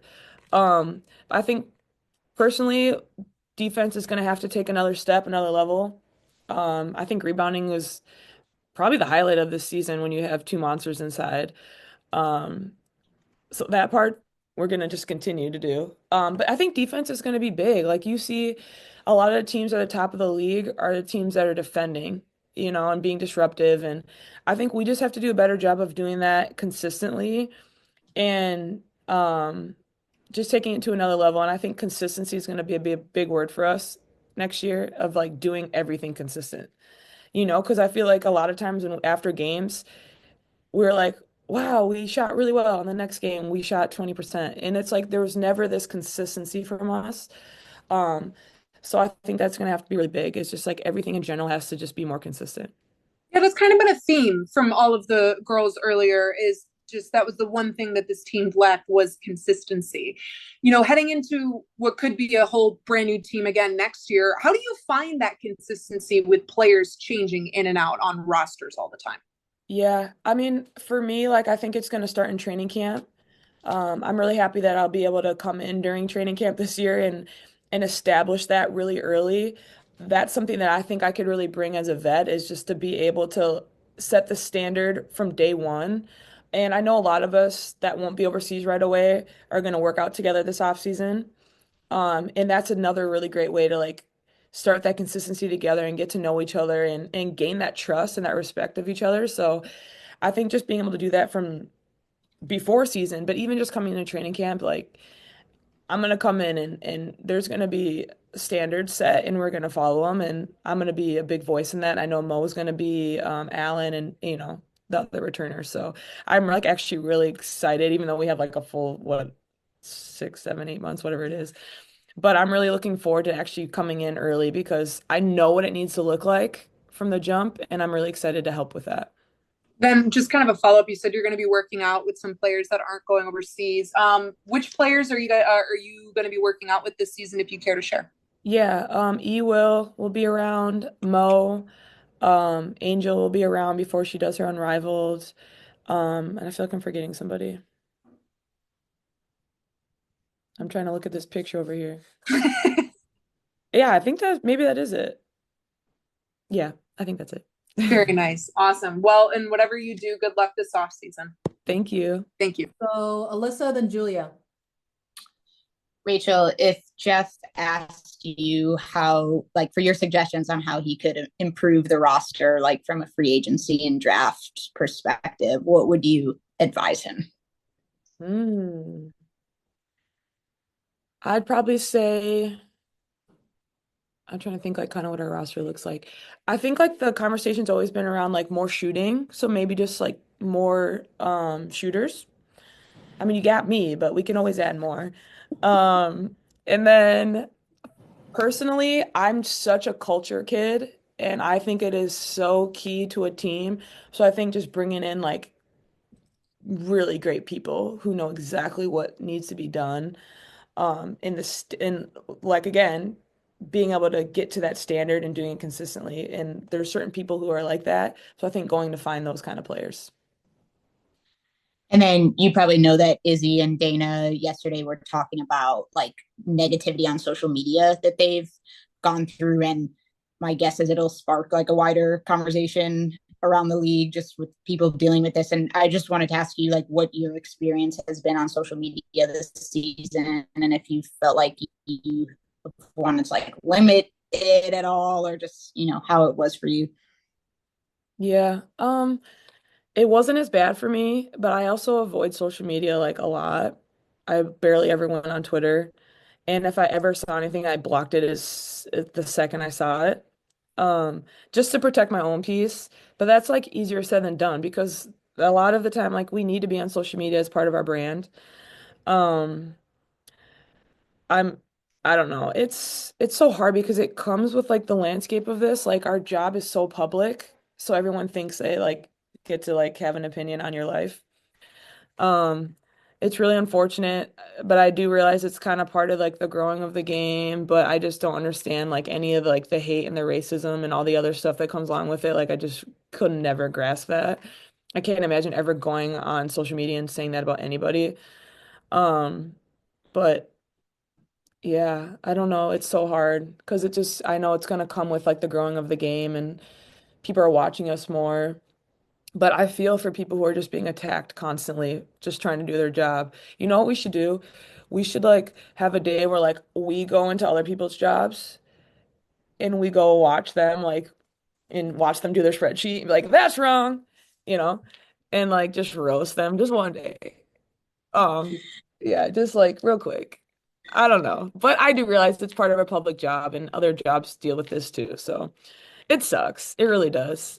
Social media is tough. I turn off my notifications. I barely look, but I'm old. I don't know. I know you were talking about like wanting to set standards from the beginning next year. Would you ever consider like standards around social media? Like, I don't know exactly what that would look like, but maybe like social media cleanse day before a game, or I don't know, any like ideas like that. I mean, I think that's a great idea. Like, I think some people would love that, but then also like you have like the Angels and the Camillas who like need to be on social media for their brands. So it's hard. Like I didn't grow up in that like where social media was like huge in that sense. And I truly don't care. Like I don't want anything to do with it. But I realize like a lot of people make a lot of money off of it and they have to do it. So that's hard. I don't know, but I'm all for it. And especially if it's affecting your mental health, like don't do it. Just turn, I don't know. But I realize it can affect your money too. So what do I Well, know? Rachel, if you ever want to come like criticize us as we do our media jobs, you're welcome to. No, I don't. I don't want to. I really don't. I would never do that, but it'd be kind of like funny, right? Just for like a day. Thank you. You're welcome. All right, we'll go Julia, then Andy. Hey Rachel, how's it going? Hi, good. How are you? Good. I wanted to go back to the consistency point a little bit. I'm just curious, do you feel like that is something that comes individually from players? Is it a coaching staff thing? Like, what do you think is kind of the source of where that might be coming from? I do think it's all of us. It definitely starts at the top. Like it really comes from the leaders of the group. You know, you got to have that from your coach, for your GM, and it trickles down from your captains and all that. So it really is a group thing. But you want to see it from the jump, from your leaders right away, and um, that's what's going to happen next season from the start. No doubt. I have no doubt about it. And um, like I said, that's why I look forward to it. But I think we all play a role in the consistency for sure because you have to do the right things every day. You got to rep things the right way every day. That's how you get great at it. So we all have to do it. And then, as someone coming into this offense specifically mid-season, you've played under different coaches throughout the WNBA. How do you think, specifically with the issue that this offense had, sometimes getting in motion and just kind of moving the ball, not getting stuck? How do you think this team addresses that in the offseason to try to kind of start on a better foot with that next season? Yeah. I don't know if it will, like, if you're talking regarding like free agency, I don't know if that's what, do you mean in that sense? Both free agency and just like tactically, maybe some things that Spoon could install leading into next. Yeah. Okay, yeah. Like there's always going to be plays. There's different ways you can go about it. Like there's different like sets that you can run that help keep the ball moving and going into next season. Like we always talk about like point 0.5 basketball, like you should only have the ball in your hands for 0.5 seconds before you make a decision. So I think just like continue to like integrate that into our offense. But like I said, like that's going to start in training camp mostly. Obviously, bringing in free agents who understand that concept and have a high IQ might be helpful. Um, and then maybe skewing some of the offensive sets could help with that. But I truly think it's just going to come down to training camp and repping, moving the ball, and making the right reads and doing that every single day. Awesome. Thank you. Have a great off season. Thank you. We'll finish with Andy and Mike. So we'll go Andy. Hey, Rachel, how's it going? Good, how are you? I'm not too bad. Thanks for asking. Good. So looking back at your time this year, obviously you had time split between Connecticut and here. And looking back at your numbers, like your offensive numbers took a big jump up once you got to Chicago. And I was just curious if you thought there was any specific reason, whether it's like a strategic thing, a mental thing, something else going on the court, off the court that you think contributed to that growth in your offensive output. Yeah, I would say I think I played more minutes. I had to have played more minutes. I think that helps. You did, yes. Yeah, okay. playing more minutes always helps. You're on the court, you get into a groove, you get into a rhythm. I also think like my role here was a lot different. Spoon kind of just let me rock out and just like shoot it whenever really. I had like the ultimate green light. And I had that in Connecticut, but like I said, my minutes were like inconsistent and um in the offense was different. Like I wasn't always even really an option, I guess. So here I felt like I was getting stuff run for me, so that was really fun. But I would say that was probably like the big contributing factor is just like my minutes and my role. Yeah, yeah. And continue on with that. You and I spoke mid-season about when you first came to this guy and kind of how you're fitting with the locker room, and this is an environment you want to be in. With everything that went on towards the end of the year, and you're one of the few returning players. I mean, is this still a locker room environment that you want to be in? It sure seems like it.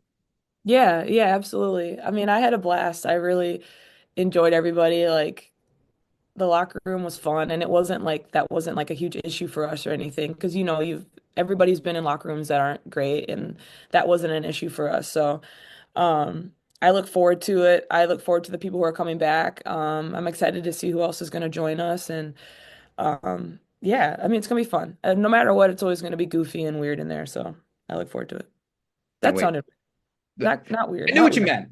meant. Yeah. Thank you, Rachel. You're Andy, welcome. we'll end with Mike. Hey, Rachel, appreciate the time. I was wondering for you, obviously, you've been a part of different organizations and you've been a part of playoff basketball. For this team specifically, obviously, there's 2 first-round picks in 2025 and free agency is yet to be seen. But how close do you think this roster is from a culture perspective with Teaspoon and Jeff putting this team together from playing legitimate playoff basketball? I think we're really close. I think you got to see good glimpses of it. Um, Especially with how crazy this season was, you still were able to see like really good moments of it. Um, Once again, next year we're probably gonna be pretty young. Um, but I mean, that's okay. It's like youth is gonna be fun and we're gonna have a lot of talent. I think we're right there. Like I said, it's gonna have to start in training camp. It's gonna start right away. It's so hard to say because I don't know who's coming and I don't know what it's gonna look like, but I do know the people who are returning and my conversations with Jeff and with Teaspoon, we're gonna come in a certain way from the jump. And it's gonna be really good. And then my last one for you is, this off season, obviously you came into this situation knowing you just had the green light, but what is something that you want to work on this off season specifically to add to your bag that we might not have seen in 2024? Yeah, man, I could like roast myself and like give you a long list right now. But I really want to be able to show more of like my mid-range game. Like I feel like I used to do more of that and I kind of got away from it because I do love shooting threes so much. Um, but I think I want to show my floaters. I'm actually pretty good at floaters, but I need to continue to work on it to have that confidence. So I want to be more of like, I wouldn't say a 3-layer score because I'm not getting to the rim like that. No. Um, but maybe a little bit. But I really want to work on my mid-range and show that and ball handling and all that. Carly's killing me up there. You just making me laugh. It's a comedy show and an exit interview. I'm here for it, Rachel. It's just Rachel. Thanks, Rachel. You're All right, welcome. thank you, Rachel. Thank you, guys. Thank you. Please start raising hands for Diamond. We'll go ahead and start with Jordan, then we'll go to Alyssa. Hey Diamond, how are you doing today? I'm doing well, Jordan. How are you? I'm doing all right. So first, just want to ask physically, how are you feeling? I actually feel better. Ankle sprains suck in general, but the timing of mine was particularly unfortunate because it's really like 7 to 14 day rest. But considering that we only had 6 days left of our season, it was just like pretty poor timing. But I do feel a lot better. Great. And just one more question. And this is kind of a mental question. So if it's too uncomfortable for you to answer, I understand. But obviously, you've dealt with your fair share of injuries throughout your career. Then, of course, there was the whole online harassment from different fan stuff. I guess just talk about, when seeing that online and everything, I guess, what do you do to overcome that type of stuff? Because I know that tends to weigh heavy on you, whether that's just injuries or just fans being mean. Yeah, well, I don't really be on the internet like that. So it was like after the game, when I like checked my Instagram for like the first time the whole day and I kind of like saw everything, I just like closed the app. Like, and it was like pretty good after that. Like the next day, had a couple teammates like, are you okay? Like, how are you? I'm here for you, whatever, whatever. I'm like, I'm literally fine. Like, my thing about cyberbullying or whatever is just like get off the internet and like you'll be pretty good after that. So I spent the next few days just like off the internet and yeah, peace of mind accomplished. Thank you. All right, we'll go to Alyssa. Hey, Diamond. What's up? Not much. I feel you. Okay, let's start with off-season priorities, both like life and basketball for you. Yeah, life and basketball. I'm probably heading overseas. I haven't signed anywhere yet, so still waiting to see where exactly I'll be at, but that's a big priority for me, just coming off of like an inconsistent season like this one. I'm actually really looking forward to going over there. Just playing freely, getting my confidence back up, getting my edge back. That's kind of like the word that I've been like using. I just really need to get it back. I think I've been showered in warm fuzzies all season of just like, oh, we're just so proud of you. You're just your story and like all that stuff is great. And I appreciate everybody for just like loving me through what has been a not so great season, but I'm really looking forward to coming back and having more expectations of myself and from my coaches and fans and just consumers of the game because that's the level of basketball that I want to play at. So I'll be going overseas. And then other than that, yeah, just gonna be chilling. I hope you enjoy it. Thank you. When Dana was here earlier, she talked about how she feels like the Sky organization is going through like a rebrand. Just because you guys have like been here a while, do you feel like that's happening, or like in what ways do you feel that to be true? Um, yeah, I mean, you could definitely say that because there's just so many new faces. And you got to try to establish like a core that you're going to try to move into the future with, which is definitely something that, we're starting to do with the addition of, our rookies. So yeah, I can definitely see how it can, seem like a rebrand for sure.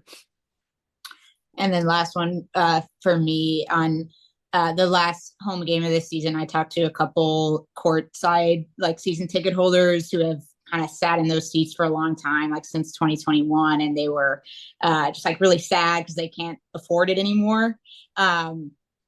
And they talked about you specifically and just kind of like the connection that they have to you. And I was wondering if you feel like there's anything that like the Sky organization can do to make older fans feel like still feel valued. Yeah. Yeah, I mean like I'm speaking purely from a non-financial perspective at all, non-economic perspective. I think that they should be able to get their season tickets at the same price that or at a discounted price if they've been holding them for a certain amount of years. Because those are our most loyal fans, and as we know, some of these new fans are uh not the best. So we love our Skywriters, our OG Skywriters. We appreciate them. And it made me sad to hear that some of them would not be renewing because as they share their connection that they have, like I also feel connected to some of them. And it's gonna be sad not seeing them in those seats in the future. Thanks, Simon. I'm glad the ankle's feeling a little better. Thank you. All right, we'll go to Carly and with Mike. Carly. Hey, Diamond, how are you? I'm good, Carly. How are you? I'm doing good. I have a couple basketball questions. Let's just get right into it. When you look back on just this season, it was a new team from top down, general manager all the way to the last person on the roster. With that in mind, how would you evaluate Spoon's first season as a head coach in the WNBA? I think that riddled with obstacle is kind of like the first thing that comes to mind. Um, the obvious one just being a first year head coach, and the challenges that come with that. But also just like the different lineup changes, the different injuries, a lot of the changes around the league, right? Like the media attention, the fans. Um, so yeah, I think that there was just like a lot of challenges for Spoon in her first year, which I mean, I don't know how normal that is, but it seemed a little abnormal to me. Um, but still, was able to show up and be who she is, be somebody that, our fans have come to know and love. And I think that, you know, despite the outcome, Spoon showed up to work every day and put her best foot forward. So, really grateful for that. With you, you are going to be a free agent this offseason. Regardless of whether or not you do return with the Sky, what's your like top priority in free agency? What's one thing that is like your number one on your checklist? The edge, just trying to get my edge back, trying to get my swagger back, um, trying to rise to the level of someone who um, is viewed as one of the top players at her position in the league again. Those are all still very tangible things, still within reach.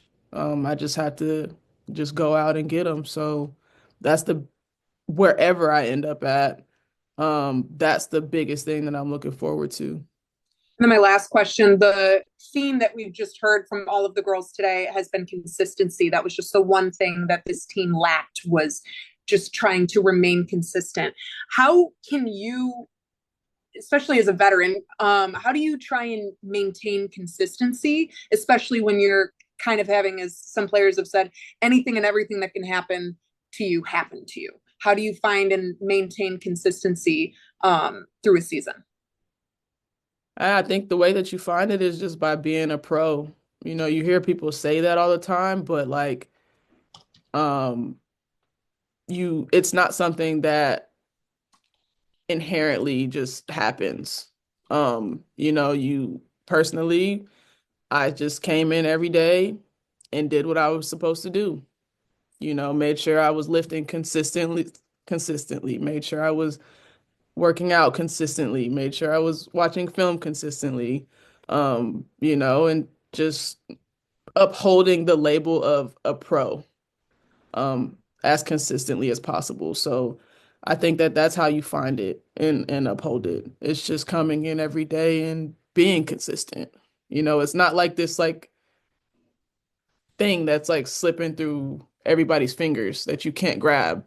Consistency is really a matter of controlling the controllables, um, and doing that each and every day. So, I think that it's going to be hopefully a learning opportunity for everybody in terms of like, like maybe how could I have shown up more consistently as well.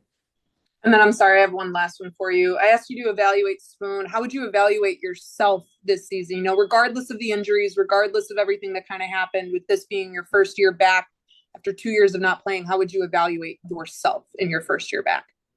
Um, I would evaluate myself.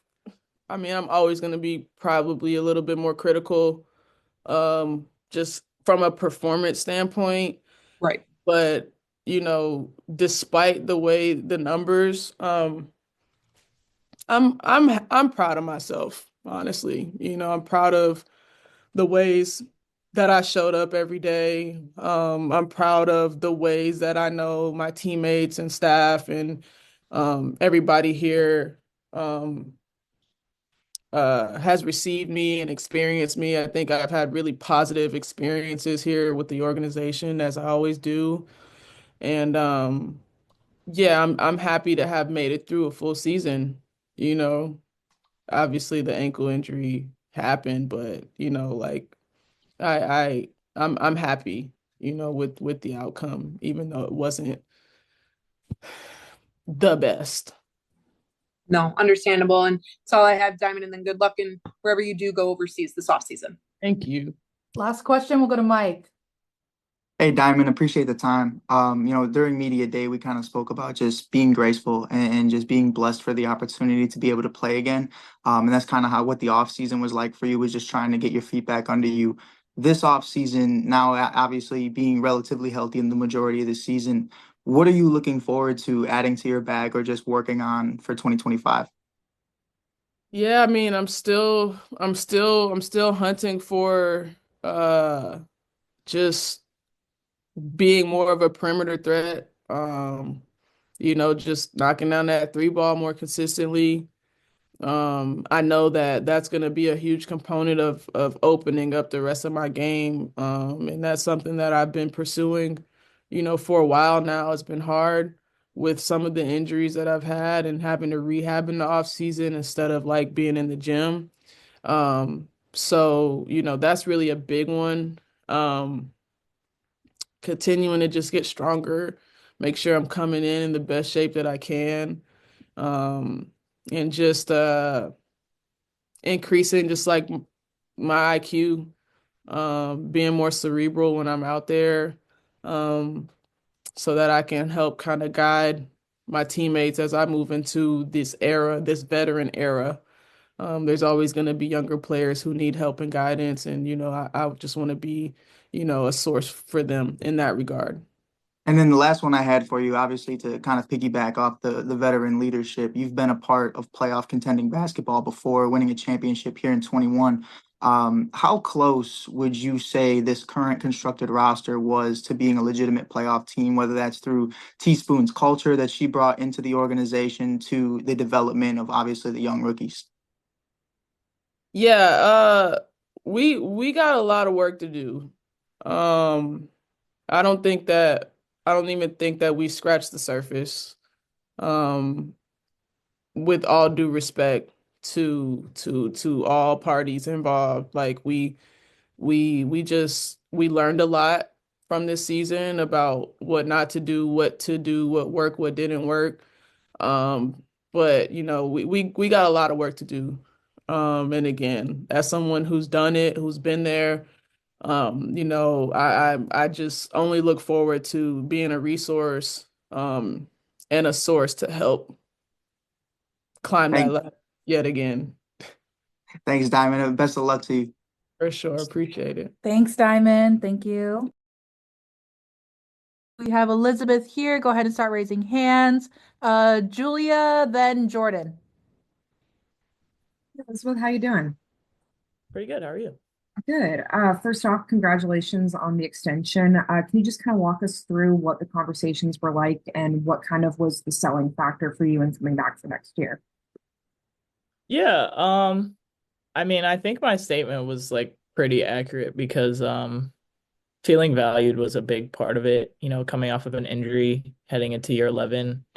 Um, it's not easy to continue to play. And I think Chicago has taken care of me in every way, and I've tried to give my all to them. And so I think that combination was a big factor in heading into next season. Definitely. For you, just kind of following up on that, you mentioned how hard it is to kind of just come back from an injury at this state in your career. What was this season like for you? And at what point did you kind of know that you wanted to commit to being that bench role model, bench leader who was, on the road with the team in practice, just kind of being that supportive leader, even though you weren't necessarily out there on the court? Yeah, I mean, part of my love of the game of basketball is in the love of being a part of a team. And so even, despite an injury, I still want to to be part of the team. And I know that as a vet on a pretty young team, I have some wisdom and knowledge to give, and just sometimes even just like having a smile on your face can mean a lot in situations. So I just tried to be myself and bring that, and the positive energy was good for me as much as it was good for the team. Awesome. Thanks, Elizabeth. We'll go Jordan, then Mike. Hey Elizabeth, how you doing today? Good, how are you? I'm all right. So first, I just want to ask, how's the recovery been going as far as, getting back to yourself? It's going really well. I'm on schedule, getting stronger. I feel really good, to be honest. So it's going well. And then my last question. So obviously, of course, with your season being cut short, we saw Kamilla insert into that starting center role. So I guess was there just any advice you gave for or Angel Reese as well as becoming a better player and getting equated into the WNBA? Oh, yeah, I mean, it's always tough being a rookie, let alone being a rookie in this type of season with a bunch of eyes on us. So I think they've done a great job of handling the pressure. And I mean, I think a lot of the younger players have already dealt with the experience of living a lot of their lives online. And I think they've handled it really well. And I think on the court, when you play this many games, like, you continue to get better. I think the challenge moving forward is just for them to continue to work on their games and never be satisfied, so that they can have a lot of longevity in their careers. Thank you. We'll go Mike, then Alyssa. Hey, it's great to see you. I only had one question for you, basically just talking about being a veteran, obviously, on this team and being a part of playoff basketball in years past. For you, in Teaspoon's first year being a head coach, the cultures that she's brought into the organization, and obviously what you've seen thus far from not only Angel and Kamilla, but the team as a whole, how close would you say that this team is to really being a playoff contender again?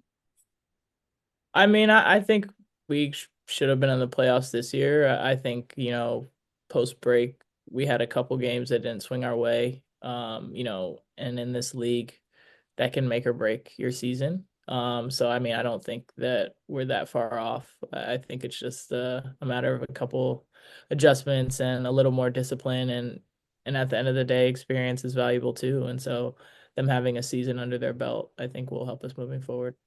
Thanks, E. Alyssa, then Carly. Hey, Elizabeth. Good to see you. Uh-oh. You froze for a little bit. You might have to start over. Alyssa, you there? Um, Yeah, go ahead. Go ahead. oh, okay. Elizabeth, this is kind of a broad question, and you can take it any way that you want, but just like having watched most of Having watched most of what? Sorry, I cut off again. Okay, I'm gonna try to move. I'm gonna walk and talk and see if it helps. But what stuck out to you about the way that the team played this season? Oh, I mean, I think we played with a lot of grit, a lot of energy. I think despite injuries, which are an unfortunate part of sports, I think we were determined to play the game the right way. And those are things that you can take moving forward into the next season. And, you can fix, the X's and O's, whatever. But coming from a place where you play hard every single night, you can't take that away. So, yeah. And then for you, what are your off-season plans and priorities? Yeah, just being the healthiest that I've ever been. I know going through a lot of this rehab, it can actually be a real benefit in taking care of your body in a new way, because you're not worried about just playing a bajillion games. So I'm actually really excited, like, to kind of transform myself physically, and have a chance to actually be in the gym and train and get back to Chicago. I mean, I'll be in DC and then kind of back and forth here. So, but yeah, I'm just really excited to be at my best physically. Nice. Thank you, Elizabeth. Carly, then Akeem. Hey, Elizabeth, how are you? Good. How are you? I'm doing good. Just I want to clarify. So you will not be going overseas or back to Turkey this off season? I mean, based on my timeline, if I were to go, it would have to be, after New Year's. So like I'm not under any contract right now. Gotcha. Yeah. When you look back on this season, with this just being a brand new team, literally from top down, GM all the way to that final player on the bench, how would you evaluate Spoon's first year as a WNBA head coach? I think it was good. I mean, like you said, when we had changes from top to bottom, I think, especially in this league, it's really hard to be a head coach. And so I think that she's handled it in the best ways. I think she's also had to handle having players that have a huge media draw and huge fan draw. And there's something to that as well. And so I think she's handled that really well.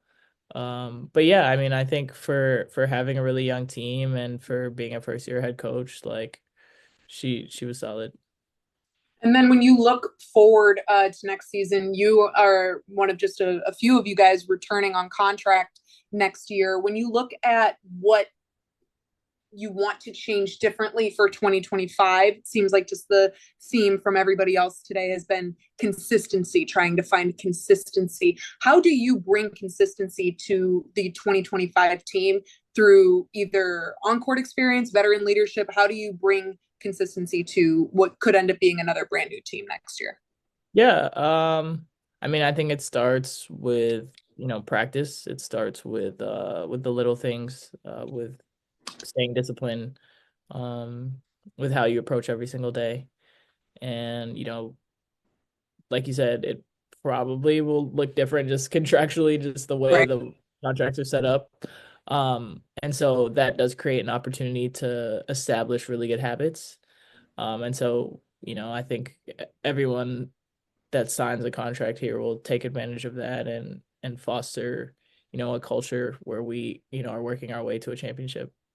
And then last one for me, if you can't answer this, totally understandable, but with you being part of the WNBA PA and with the upcoming CBA, what are some things that you really want to see out of this new CBA that can either help better protect players, give players something different than what they've experienced? What's like one thing that you really want to see out of this new CBA?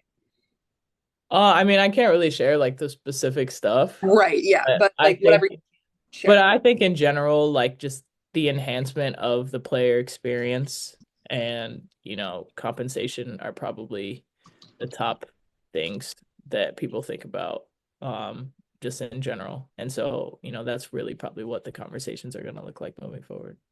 Awesome. Thank you so much, and good luck in your rehab as well this offseason. Thank you. Hakeem? Hakeem with Beyond the W, how's it been going? Pretty good. How are you? Trying to be good as well. If I remember correctly, you had a chance to play alongside Layshia Clarendon when you and them were in Atlanta. They just announced today that they're retiring from the WNBA. If you could share some of your memories of playing alongside Layshia. Yeah, I actually just commented on Lay's post thinking of memories. So and I also mentioned this in the post, but we both got traded to Atlanta around the same time. They were in Indy, and it was just a new, fresh start for the both of us. And we got really close and had some of our best basketball seasons. And part of that was feeling like we had a chip on our shoulders, something to prove. And yeah, that experience was incredible, being all-stars together, being in the bubble, and, Laysia's impact on our social justice efforts were pretty much unmatched. And so it will definitely be missed. And I think Laysia did things the right way. And so I'm just excited for them in retirement. Thank you. We'll end with Julia.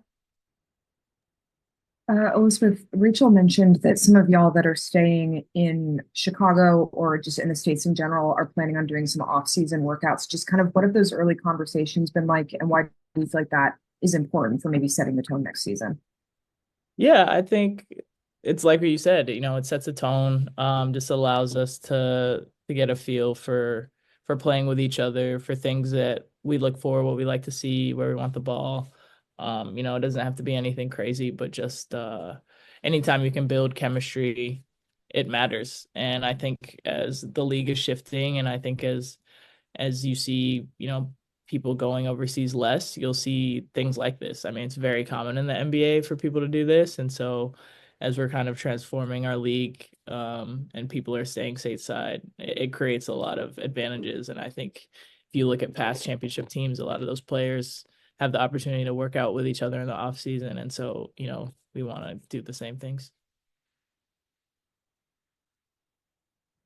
Uh-oh. She froze. Okay. Thank you. Are we good? Okay. Ah, Oh, okay, there we go. Thank you. Elizabeth. Thanks. Sorry about that. Thanks, E. You're good. Expect a lot of hands. Can we do maybe one question and a follow-up? And then if we have some time after, we'll circle back around. So we'll start with Julia and then we'll go to Carly. Hey, Spoon, how you doing? Okay, and you? Doing well. Thanks for taking the time today.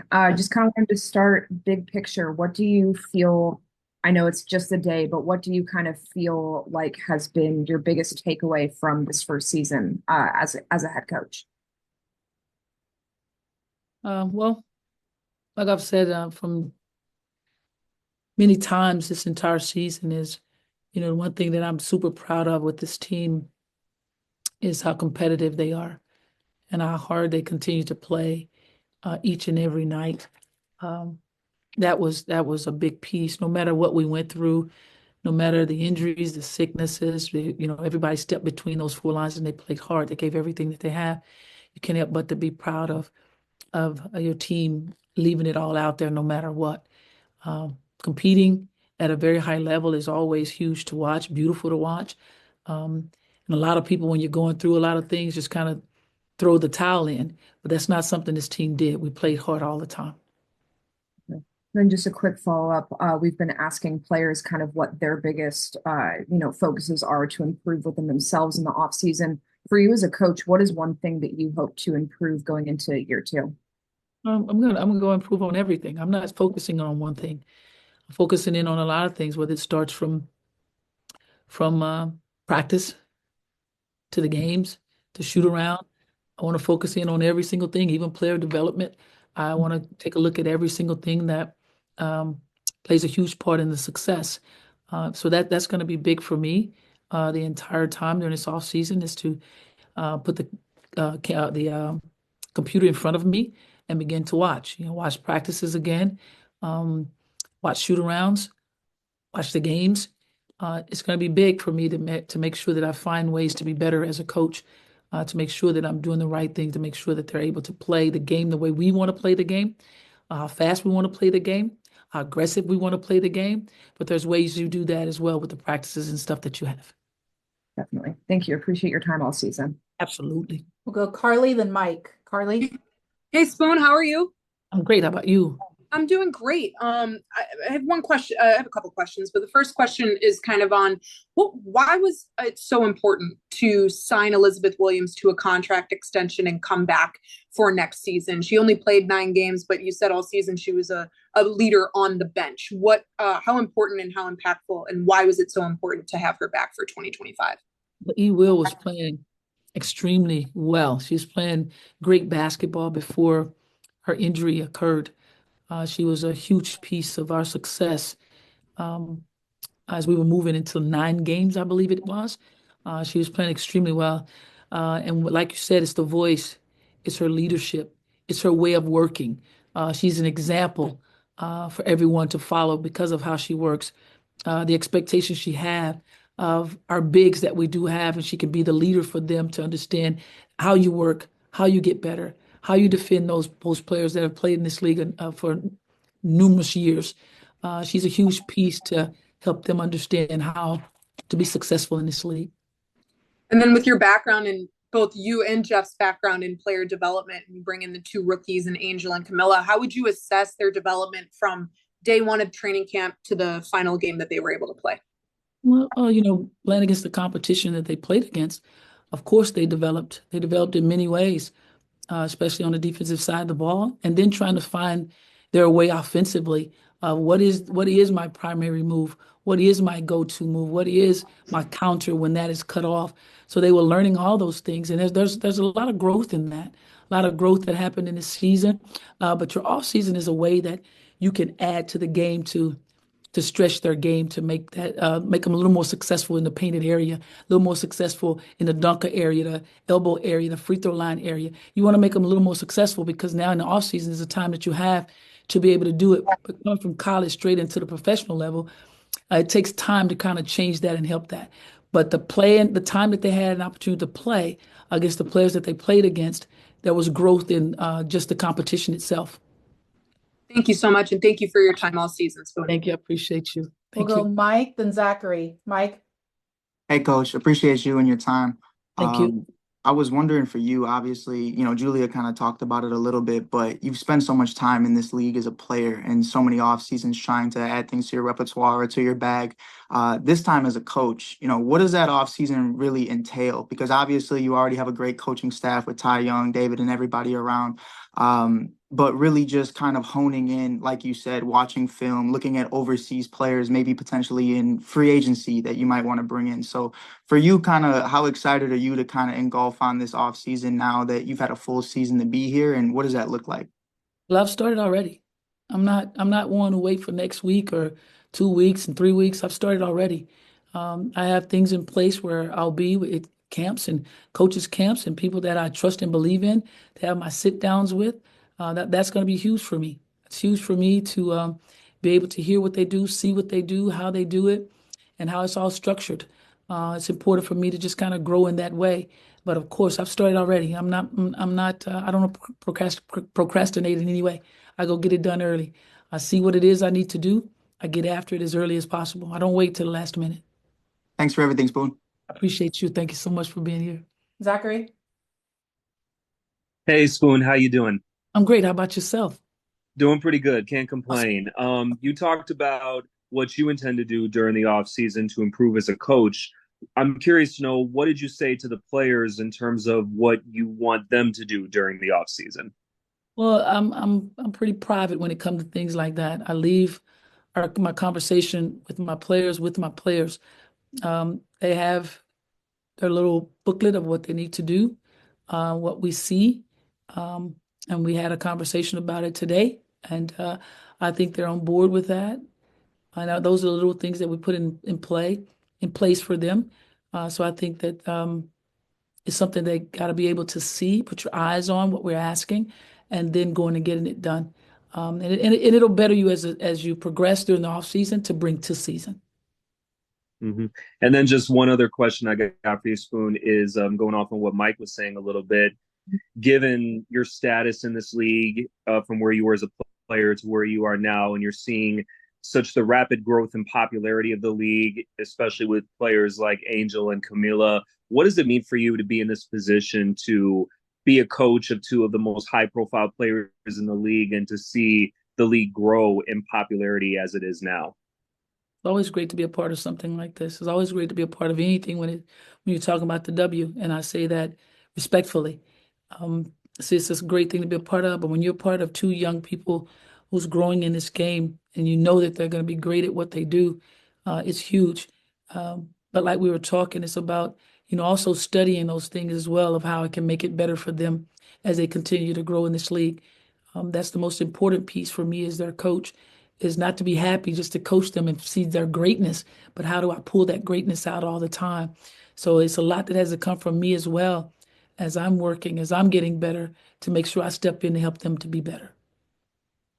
Thank you, Spoon. Appreciate your time all season. Thank you. Appreciate you. Andy. Coach Spoon, good to see you. Awesome to see you too.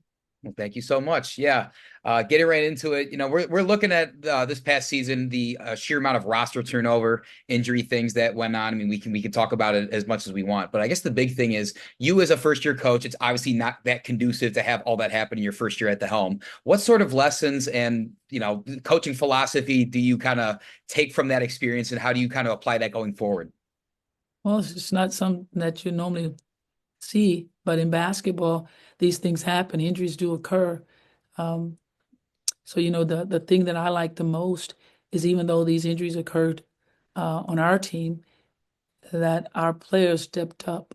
They stepped up and they played extremely hard to try to keep us afloat, to try to get us wins.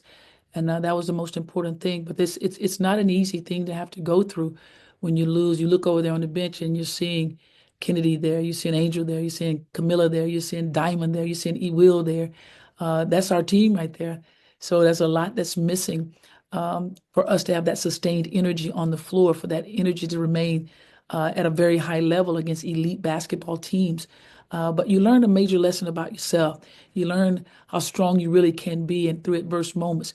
You learn how you can become comfortable in uncomfortable moments. And you have some growth in it as well. And there was a lot of growth in it for us. So we're going to take those little things that we grew from, and we're going to add that into our season as we move forward. Sounds good. Thank you so much as always, Coach. Thank you. We'll go back follow-ups, couple more. Julia, then Carly. We'll end with Carly. Spoon, what do you feel like you learned about your relationship with Jeff and just kind of the identity that you feel like the two of you are trying to create here in Chicago? I'm a very private person, really super private with with the relationships, and so I wouldn't share very much. But Jeff and I have developed a great relationship about what's needed here in Chicago with the Chicago Sky. It's a funny relationship as well. A lot of fun that we have with one another because it's necessary. It's important to have a little bit of laughter as well. But we have a tremendous connection of what we both see, and that I think that's the most important thing. And also to know that even when you do have that type of connection, it doesn't always mean that there's that you agree upon everything. But the one thing about Jeff and I is we don't leave the table until there's a solution, and that's a big piece of the puzzle when you can have that type of relationship, that type of conversation. We probably talk maybe 10 times a day, and there's no exaggeration there because we want to have that connection. We want to stay connected. We want to have our thoughts and ideas thrown out there all the time because it's important. This is our first year through this thing, and incredible learning lessons. I mean, we learned so much about ourselves, so much about how we can grow even better together. Even when you feel like you've grown, you're like, man, we're really growing. But then you're like, oh man, we can grow even more because we want more. We want to do more. And when you walk away from a game like we did last night, and you walk back into your practice facility and knowing that there's no practice, no balls are bouncing, no shoes, you don't hear the squeaking of the shoes. There's a feeling that you get, and it's a feeling that you don't ever want to feel again. It's motivating. It's definitely motivating to want more, to do more, to strive for more, to continue to stay mission driven. And that's what Jeff and I do. We remain mission driven no matter what, because we know what we can do when we're healthy. And that's the most important thing. Definitely. And then last one from me, several of your players talked about how they felt like some of the things that you installed over the Olympic break were a real kind of leveling up, especially for the offense and like motion-based sets, just kind of trying to add more movement into the offense. Do you have anything in particular that you maybe tweaked over the Olympic break that you feel really positive about or feel like maybe is a step in the right direction for where you want this team to go? I think they started to probably feel more involved. Everyone probably felt a little more involved with the offense that we put in, and that was the purpose of it, is to make sure we got everyone involved to utilize all of our gifts, because we have a tremendous amount of gifts from every player on this team. And the offense that we put in was more of a continuity offense, a lot of movement, a lot of screen setting. So it helped a lot for that type of movement because of the pace that we want to have. So that offense really helped us a lot with everybody feeling involved, everybody doing their job, and then everybody finding each other and playing together with that ball movement, player movement, and it looked really good for us. Awesome. Thanks, man. Appreciate it. Appreciate you. We'll end with Carly. Spoon, I just got one more for you. Rachel revealed earlier in her exit interview that herself, Mariah, Angel, and Ewell are going to be working out together this off season and wanting to establish chemistry and get some connection going. Obviously, you don't know what your full roster is going to look like next year, but to kind of see chemistry already in work after a season is over, what does that say to you about what the members that you do have returning next year want to have for the 2025 season? Well, that is so big because it's something we spoke about and how big that is to gain that early chemistry. Because when you come to camp, You want to have that chemistry. You want to already kind of have a little bit of it instead of trying to find it. You want to always kind of have a little bit of it already. And that's big because Rachel is a veteran. She's been here. She knows, she understands. She recognizes we have some rookies that need that type of leadership, need to understand how important that chemistry is early. And for her to want to take on that responsibility, that's big. And she knows that I back that with her. So that's big for her to want to bring everybody in and start to gain that chemistry as soon as possible, whether it's here or whether it's somewhere else, that they're gathering together to play, to get to know each other's strengths, each other's weaknesses, each other's personalities, what their whys are, what makes them go. It's important to know those things about one another when you're playing with each other.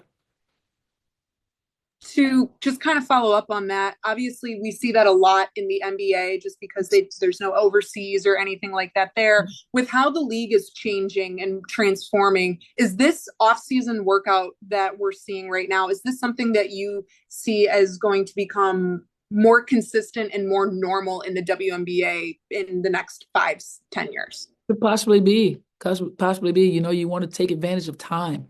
And if you have the opportunity to come together, you want to take advantage of that, especially when you're young, especially when you're a young team and you want to keep kind of gain a little bit more chemistry, a little more continuity, a little more cohesiveness, a little more understanding of one another. It's big to take advantage of that time.